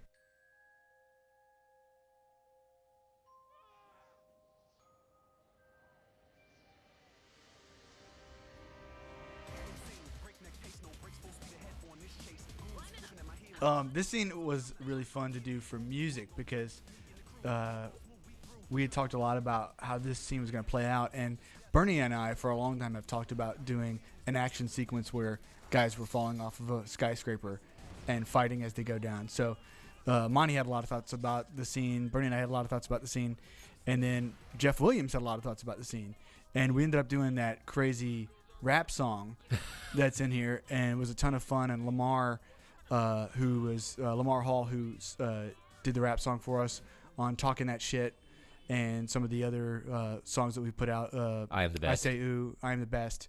Came up with all the lyrics, did the rap, and did a fantastic job.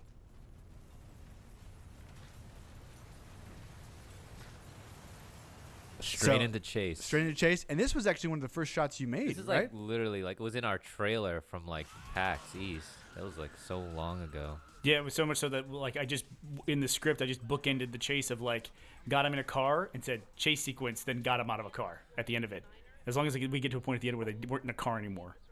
And here was one like super awkward scene between Tex and Wash, and then Matt tells me, "Oh, it needs to be more awkward. Extend it." And then, of course, in editorial, all my extensions get cut. Well, yeah, it's true. All right, so now Matt, I want you to stick around for the machinima portion of the I commentary. can't. I got way too many important things to do. You guys just handle it on your own. You know the main reason why I wanted you to stick around for this particular section? So I could make fun of it in some kind of way. It's because we just saw the shot where the building falls down, and I think that shot stuck around on your desk for 2 weeks straight. That was one of the, I have a knack for somehow opening up some project or some kind of work that you only you see every time you come in.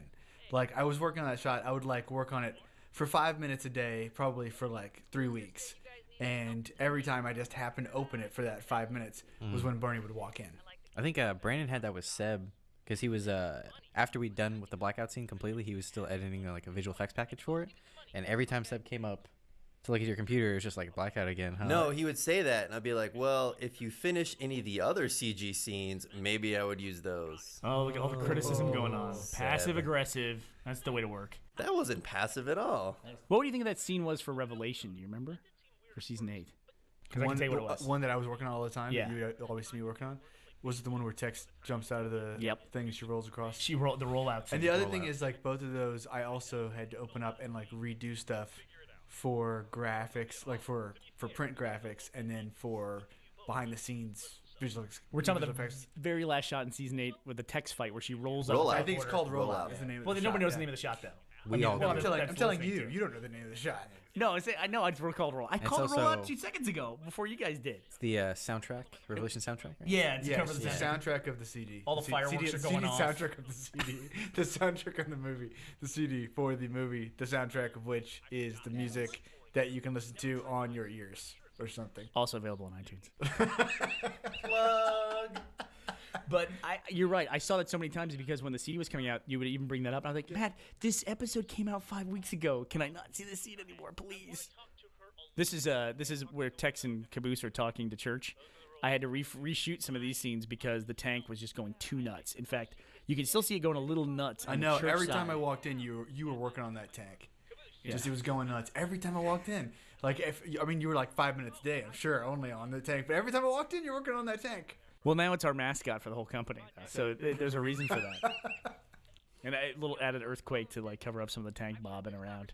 I even thought about adding like a starting sound. But Here's the thing, right? Is that crazy. you cover it up once with the earthquake, and then it motivates it, because then it's like the earthquake, it's like aftershocks. It's just good shocks in the tank. It's just like finding its equilibrium again. It's a whole bunch of bullshit. So this is why we wanted you to come in though, Matt, because you have your Sarge's planning scene here. Sarge, you know what? This is some of my favorite Sarge dialogue ever. Some of my favorite Sarge dialogue. Is this the skedaddle through Mantle? Yeah. Okay. So in writing, Yes. there's a lot of times where we start off with one simple idea, like we're gonna do this, Yeah. and you never know, like later on, like things change or whatever. We know we're always gonna get to this moment, and this Sarge bust through the crust, skedaddle through the Mantle, bore to the core. That was always gonna be somewhere in the season at some point. The thing I remember like that the first time was that ever came up with something like that was it doesn't seem physically possible. Right. Like, you had that idea and you told me about it like episode 1 or something like that. Mm-hmm. And then it's like somewhere along the way this has got to fit in, and finally like there was the moment to put that thing in. And they're like just huge like creative milestones for the season that we're gonna get to this point. And also like the Griffin. Gary looks like he's had a revelation or something. What's going on over there? No, I'm very intently listening. Are you, this graphic. Gary is at home listening back to this commentary track right now. I'm listening to me listening. It's like, oh, yeah. This is a huge justification for me. I've got to talk about this. This schematic of the world with the different layers. It's great art. Who did that art? It's hilarious. That's Miles did it. But I gave him the idea based on you can look up the different layers of the Earth. It's a standard graphic. That's because, and you might like the origin of this. There was a FARC Photoshop contest about 6 years ago. Oh wow! That I participated in, where you had to change a FARC meme into a Photoshop thing, and a big thing at the time was, you're old and busted. This is the new hotness, and from Men in Black, which we always quote a lot. Yeah.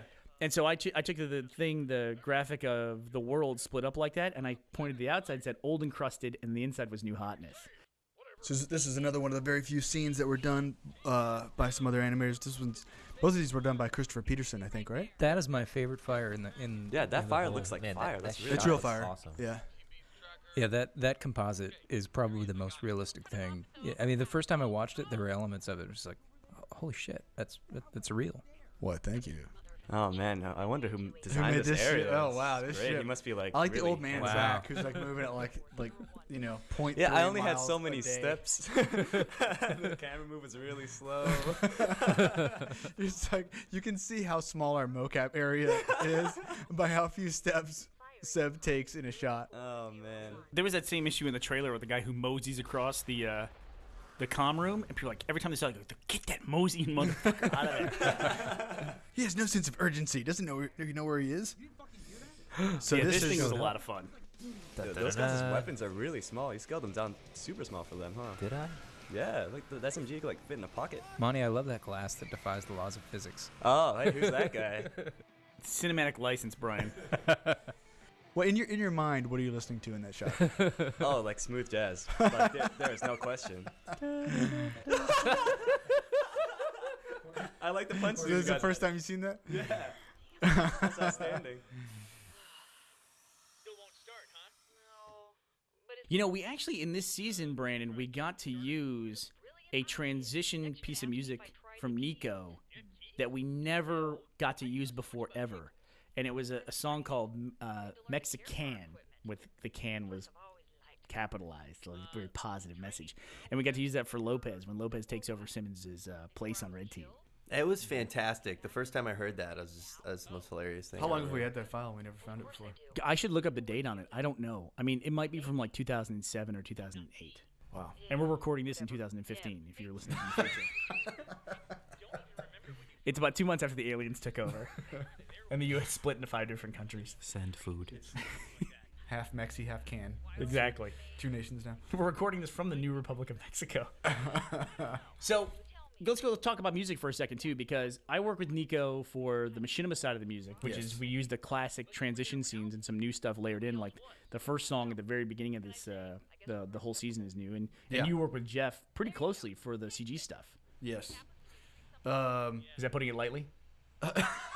Jeff's interesting because he's very intense. He has a lot of huge ideas, and so he throws a lot of stuff at you, and then you kind of have to wade through and say this this is great. This is maybe not the right thing for this particular moment, but would make an awesome hardcore death metal song. So do that at some point. This is the first sequence I made because I knew we were gonna do a chase. So I mean, these guys were different. The guys jumping off and. Well, the crazy thing about this sequence was we re-rendered about 4 or 5 times who was in the driver's seat. Yeah, that's For right. this sequence because it was York originally, right? And then we had to change it because of Fall Fight. We changed it to Maine. Then we changed it back to York. Then we had to change it to Maine again because we kept moving scenes around. There were shots that were in this that we moved to earlier, and then vice versa, swapping everything around. Mm-hmm. Same thing there with the sniper shooting Maine. That was like, oh, that's the moment where he gets shot in the throat. Oh, no. Nope. It's later. No, spoilers. Come on. Wait for it. Yeah, and then it's like, wait, no, there he gets shot in the throat. And then later on, it's like, oh, okay. We should talk about the motorcycle for a minute and the design of the motorcycle and all that and just how that came about because that's one of those things that I think when we all saw Monty put it together for the first time, it was like, oh, my God, this is the coolest thing ever. but we've all worked on this for a year now, so we're a little bit numb to it at this point. We also cut some of the cool stuff with it too that it does. We did. Yeah. I don't think. What did we cut? Well, it's not in this. Oh no, it's coming up. It's coming up in a bit. We just edited it around a bit. I got confused by the same thing because all this cool stuff's happening here, which is by far the longest uncut action sequence I've done. Name of the shot is Spiral, A B C D E F G. No, I think There's definitely H. There's H. You know what? Okay. I cut H. Sorry about that, Lindsay. No, I apologize. No, you didn't. It will be on a bonus feature at some point in the future. It's funny. The name of the shot 2015. is Spiral because the entire time I was working upstairs while you guys were working on it, I thought it was fucking Spiral. Well, Still going. Still going. Hey, did you see her cut the bullet in half? She cuts a bullet in half. here's the interesting thing about the way Monty works and how it's great for Monty and then sometimes horrible for other people. The way that Monty animated this was everybody's actually still. Those cars aren't moving. Yeah. That's all still. What's moving is the background. Yep. The road is moving. Shoom, shoom, shoom, shoom, shoom. And that's how roads move. Shoom, shoom, shoom, shoom, shoom. Right. I do sound effects for a living. And Very relativistic. and the thing with the scene was Monty had to break it apart because it was so big and so complex that he broke it up into those A, B, C, D, E, F, G shots, not H. And so Nathan, when he did all the rendering and compositing for this, had to go back and put it together. He found out that the roads never matched up from shot to shot. Yeah, I share an office with Nathan, and there was lots of grumbling. And it's like I face away from him, and all of this, I would just road. Nathan worked on Spiral for literally 6 months, I think. Really? Yeah. Yeah, when I first got here, he was working That's on the coolest Spiral thing ever. for like, first couple months. Seb, I'm with you. I like that a lot. Yeah, that was one of our early decisions. Like Bernie and I had a lot of early conversations, like, who has what power and what do we do? Equipment was a big deal. It's a very big deal. Yeah. And it just so happens with where we are in the Halo universe with Reach coming out, equipment's a big deal. So it was every time we showed it, it had to be very important. Man, I love how many ramps there are all over the place. It's so great. Lots of ramps. They come in handy.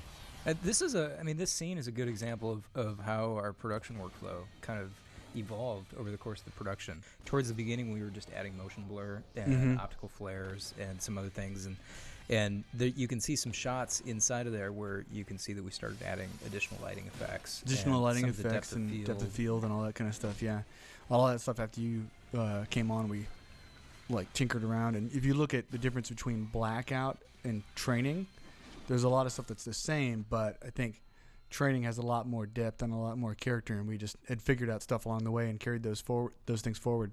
It's interesting too because this chase stuff, a lot of it was the first stuff that Monty had finished on the film. Yeah, then it's also a lot of it's the last stuff you did. Yeah, in fact, Nathan had to do some retroactive, editing and compositing because of this previous methods blending with current methods. That's right. There's machinima plates in there and everything. Yep. Oh, and here we have Carolina's face based on Kate. Mm-hmm.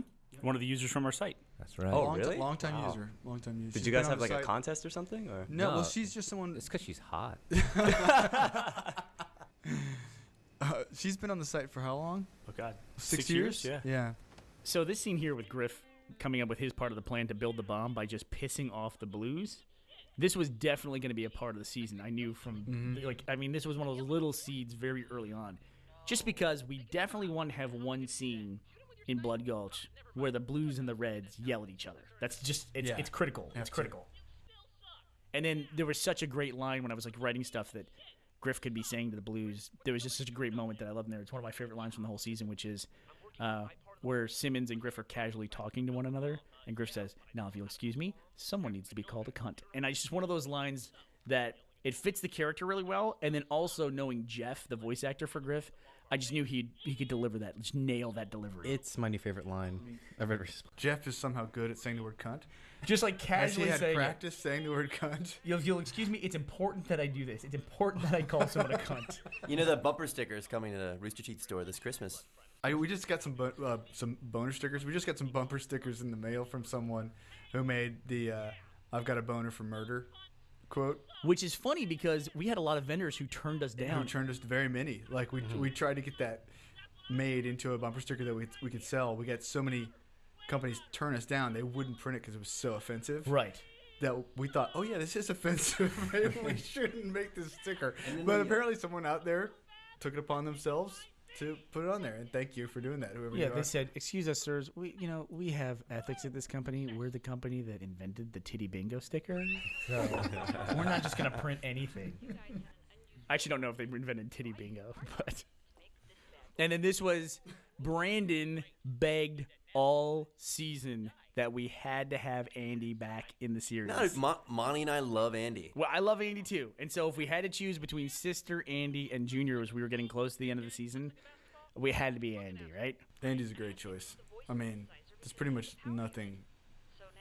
No, you can't give Andy a line that he's not gonna nail just because the power of the Nathan performance of screaming is it's too hilarious unto itself. Because Nate, I mean, if you think about it in context of who Nathan is, right, and that he never talks, is very quiet, is very mild mannered, is very nice, and Andy is like his alter ego. That's how he vents. That's how he vents. He was worried about getting back into it. It was really hard for him. I just destroyed a couple of his After Effects comps, and It's like you got in the spirit of things. Nathan is saying what all the Nathans are thinking. And he just doesn't want to say to us. In a lot of ways, Andy and Sister are similar in that way because it's like, okay, let's see what we can get them to say. And that was the total motivation for most of Sister's lines. Yeah. God, there was nothing we couldn't get her to say. She was amazing. Just let me add a few more abortion jokes in there. Yeah, it was crazy. And I got to give a shout out to Miles here because Miles added the driller bit to the bottom of our constructed drilling pod there. Miles drill. Yeah, and so he added in all the actual drill bits because that doesn't exist in Forge. But I also have to be a very proud father and tell you that all of the Forge elements of what Sarge built were done by my 9-year-old son, JD, who it turns out is better in Forge than any of us in the company. He did a great job. Yeah, he made this massive digger. I actually showed him, if you look online, if you look up enormous digger, Germany, in Google image search, you get this thing that uses... It's got such huge shovels, such a huge digger. Each shovel is the size of like a dumpster or a dump truck, a full dump truck. Sorry, and it's this massive thing that just digs its way across Germany, I guess. And so that's what Sarge's and has that digger been in a Jackie Chan movie yet? No, not yet. It's in Die Hardisters. Die Hardisters, I think the new one coming out. So it was really cool. It's nice to A, have my son work with me on a project, and B, have an employee that I don't have to pay. That's also very child good. labor. Bernie Burns, big fan. Hey, he's already got health insurance. He comes equipped. He doesn't want 401k. He doesn't understand that. He doesn't know math yet, so he doesn't know the benefit. We're all gonna die now. I take it back. Whoa! Look Wow. So Gray did this scene. Yeah. And he did a really nice job. And this was animation was Seb, right? Didn't you do this? Yeah, I did a lot of the animation, and then Chris also did a bunch. Okay. And there's video game elements too, aren't there? Yep, Delta himself. So. And the background there behind Counselor is kind of one of those happy accidents. Man, Counselor's got too much oil in his hair. I love the. I was about to say his hair looks awesome. Dude, it's great. I love the lighting in this scene. Wow, you can straight up see the director's whole face right there, can't you? No, you can't. Shut up. We'll fix that. Marshall did the lighting and was really going for something that was kind of sick and green and. Yeah, it's super gross. I was actually intending for those lights behind the counselor's head right there to use those as big old flares to cover up faces, but I guess Marshall went with something different. And then we actually, when we rendered it, we accidentally left on smooth polygons on those that thing in the background, that's and right. they got all curved and weird, but it actually looks kind of cool. Yeah, it's okay. It's okay. Yeah, they're human. They're smooth. And then Carrie and Gray shot and recorded Delta as Machinima. That's actually done in Halo PC.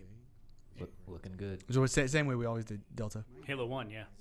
Yeah, the thing is, this scene was originally just going to be the entire scene played out from Delta's point of view, and it was just kind of garbage. So it looks way better like this when you actually see Delta.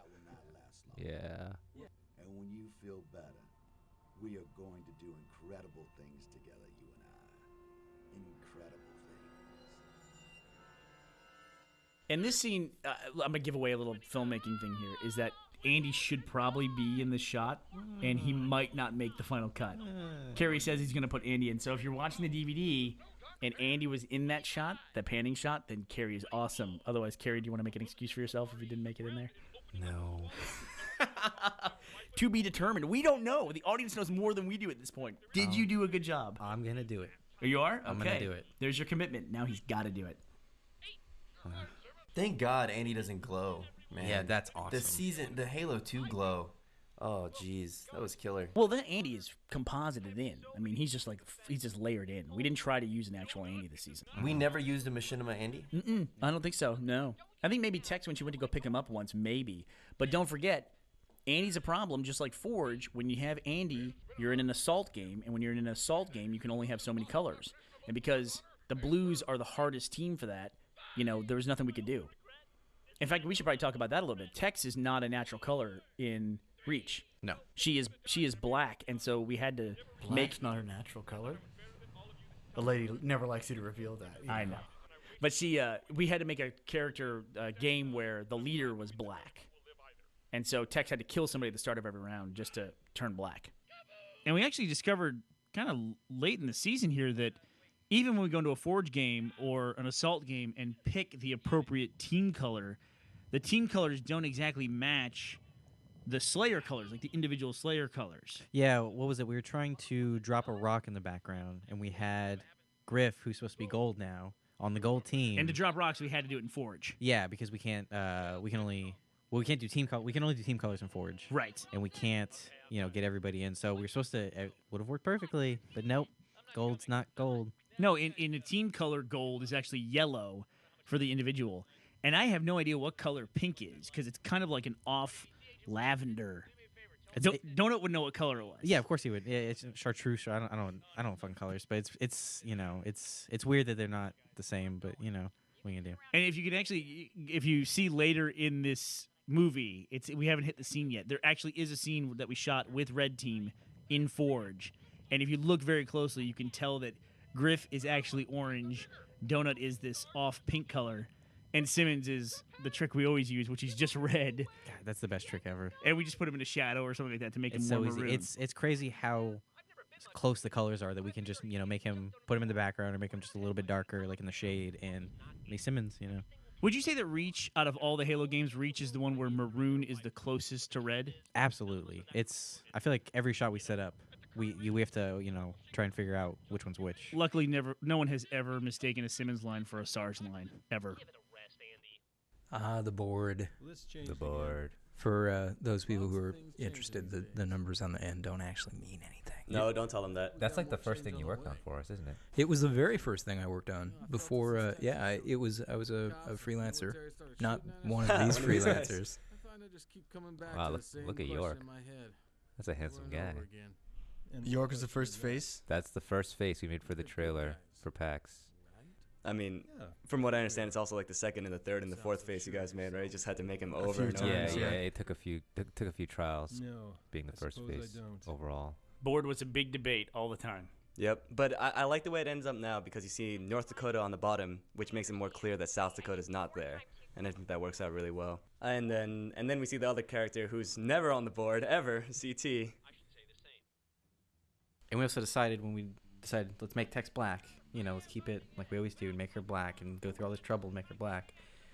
The color that she would have been besides that, which is steel, we can't even tell the difference. Right, we had no idea. We're like, is she black? And we'd had to kill other people with other characters. Yeah, make them the leader. So, to okay, test. Caboose is black now. Okay, this is the right game type. Yeah, we couldn't even tell. Right. But we still did it. Well, you could tell if you had them side by side. Yeah. Like if you cut from shot to shot, you would definitely be able to tell.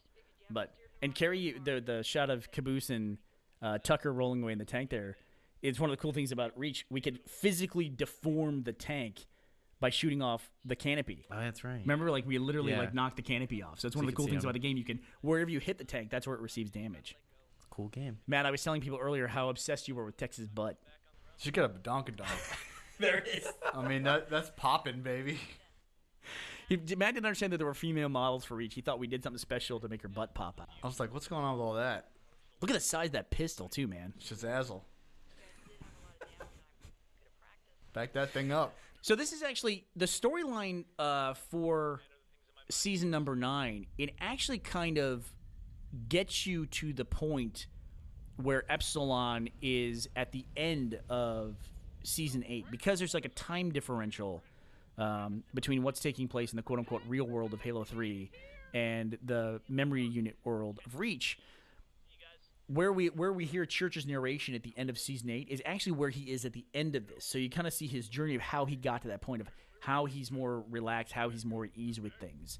And then we see the payoff here at the end. And Carrie, you did the sky ripping apart. Yes. And you hope I now did. that you said you've ruined Halo for other people, where when they look in the sky, they'll see a seam and not a halo. Yeah, exactly. It's like in Halo 2, where Waterworks is now all of a sudden under Blood Gulch. That always stuck for me. Yeah. That, I hope this is the same thing. So this is one of the longer shots here of when we go in, dolly in on Church. And so this was one of the harder ones, I think, to remove most of the bumps from, because he was kind of jumping around like every 10 seconds here. So if you see a quake in here, it's like we couldn't cut so much out. Luckily, you can cut 2 frames out of any kind of sequence, and it doesn't lose sync too bad, or you can't really tell too much. It's usually pretty seamless. Hey. We found, yeah. Unlike the Halo Sky, right? Oh. Hey. I feel like I'm missing a reference here. So, Matt, I mean, That's how I always when feel. you watch the machinima stuff now, you've been doing the CG stuff for a long time. I mean, now when you watch the machinima scenes, do you miss the machinima I'm part of it? gonna be honest with you. I don't watch this show. I have no idea what's going on with any of it. I didn't even read the script. I did all of Sarge's lines in one take without reading the other characters. You were my favorite person to do selects for. You Thank do you. you do like You know one what? take of everything. It's awesome. That's obviously a lie, at least for this commentary. Mhm. But this year I did try really hard to do one take on Sarge, because in the past I would get relentless shit from everybody about how long I would go in the audio booth. I would go for like 45 minutes. For a 5-minute episode, he'd have 45 minutes. He's one character. Yeah, but I was the best character, baby. I remember the first time I did selects for you last season. Yeah. It was like this hour-long file. I was like, oh, God. And then I don't like that happened a couple times, and I don't know what happened. I think Bernie talked to you or something. I don't know. But then all of a sudden it was like a 3-minute file. Bernie had an intervention. Listen, Matt, I really do have a problem with talking too long in the audio booth. I put a red light bulb inside the like a heat Actually, lamp I think he inside just the turns off. audio booth. I think he just turns off the mic after 5 minutes now. Yeah. It's still a 45-minute audio file. There's just dead air. Actually, just the randomly turn last it off 40 minutes. on and off for 45 minutes, and just to get lucky and capture something. Since you do every line 50 times. Skedaddle. Okay, I can use that word. Let's see if he says mantle later. Mantle. Okay, I got that one. But the thing about this season too is we said, look, we're all here. Let's just go through and like do a clean pass, one take, and then we would go through and do pickups of stuff that didn't work out very well. Yeah. Because a lot of times we'd spend time in the booth saying, well, Donut might say it like this or Donut might say it like that, but we got everybody here, so let's just jump in and read. And we're actually getting ready for season 10. We're getting ready to do like a big table read with all the characters sitting around and reading through the entire script for season 10. Turns out that's actually fun. Yeah, it is. We waited 9 years to find that out, but it's actually fun.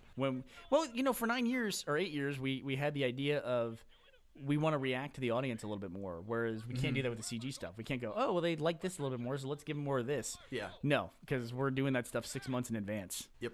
Matt, was it weird this season going back to doing multiple characters? I know last season you did Doc and Sarge, but this year it was Wyoming, Sarge. There's a few more in there. Why don't you guys mean that? I played Vic.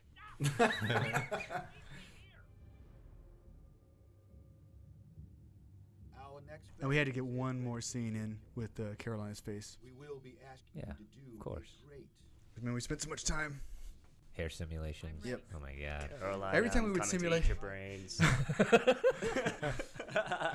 Every time we would simulate Carolina's hair, it would end up in the other room. Yes. What was that about? She was always bald in every first shot we did. Hair's hard, man. It is hard. No, it was really hard. Man, Carolina is hot. So here we have the big payoff. You can ignore Brandon and his lust for Carolina, the fake but character. Matt's love for Texas butt. I said he was obsessed with it. You're actually in love with a Yeah, there's fake nothing wrong with cartoon being character. obsessed with butts, Brandon. Come on. So we're now back in Halo 3, and these shots, this is the payoff where, the memory unit is not in the snowbank. It is not dying. The guys have been rescuing this thing the entire time and, like, carrying this thing around and jostling it, which is why we've had the earthquakes inside of Reach. And so now we have the payoff of that, and then we get to see Carolina here at the end. And, Matt, this was actually a lot like our Season 8 shots where we had to match the Halo 3 environment now to the new characters. Very difficult. In fact, so difficult it is rendering on my computer upstairs right now while we're doing this commentary. I literally stopped working on this shot to come down and do this commentary. For this shot. Yeah. So it looks great. So this is all looped in. Yeah, this looks terrific. if I just start saying we did. effects? There were a few shots this season. This being one of them with Carolina here, and then much earlier in the hallway, and a few other random places where we used complete machinima environments with the CG characters, and yeah, it's tough. Yeah, but you're using a machinima environment in the CG stuff, but with all CG characters, so the characters can. They can do whatever they want. They look equally as out of place, if you will. So they all look appropriate. Exactly. Whereas in this stuff with Halo 3, we actually have... You got to mix and match. That's really the challenge. Right. Yeah. When you cut from one character in machinima, cutting to another character in CG, there's a lot of stuff. There's a lot of differences, yeah. Well, we tried to do a machinima Carolina first. I remember I kept trying to say, like, she's green. Everyone else was like, no, she's blue. She's blue. Yeah, that was a big debate. I was surprised by that people thought Carolina was green. When to me, she's very clearly a blue character. Mm-hmm. No, but I mean, the closest color in Reach was definitely the greens. The closest color in Reach or Halo 3? Halo 3, excuse me. Was definitely green. It was one of Tucker's colors, whichever one we used in whatever season. Cyan. And don't even start. Yeah. We'll go in a circle. Cyan's here. like blue. Is it Battle Creek or Beaver Creek? That's the other one that always drives us crazy. Yeah. From Halo 1 to Halo 2. Well, everyone, I hope that you really enjoyed watching Season 9. We had a heck of a time making it, and we really enjoyed it. We're definitely looking forward to Season 10 of Red vs. Blue. Got some very big plans for our very big season. Several naps. We'll be napping in the sound booth for a few weeks. I'll be tapping away, writing some scenes. So, hope you enjoyed it, and I hope to see you next season for Red vs. Blue. Season... Should we say 10. Season X? Should we say Season X? Should we? It sounds like it's a mystery season. Yeah, like this it's like, where'd the season go? Like, there it is. Are we gonna call RVBX? Are we gonna need to go like for some kind of crazy like acronym like that? That seems like very Apple. We got to do 10. Season 10. Season 10? Yeah. Maybe we call it the I season. I mean, this is gonna be the 10th season of Red vs. Blue, Matt. Who else has made it to 10 seasons of a web series? Nobody. Nobody's this stupid. Everyone else got real jobs. Not us. Season 10, baby. We'll see you next year. All right. See y'all there.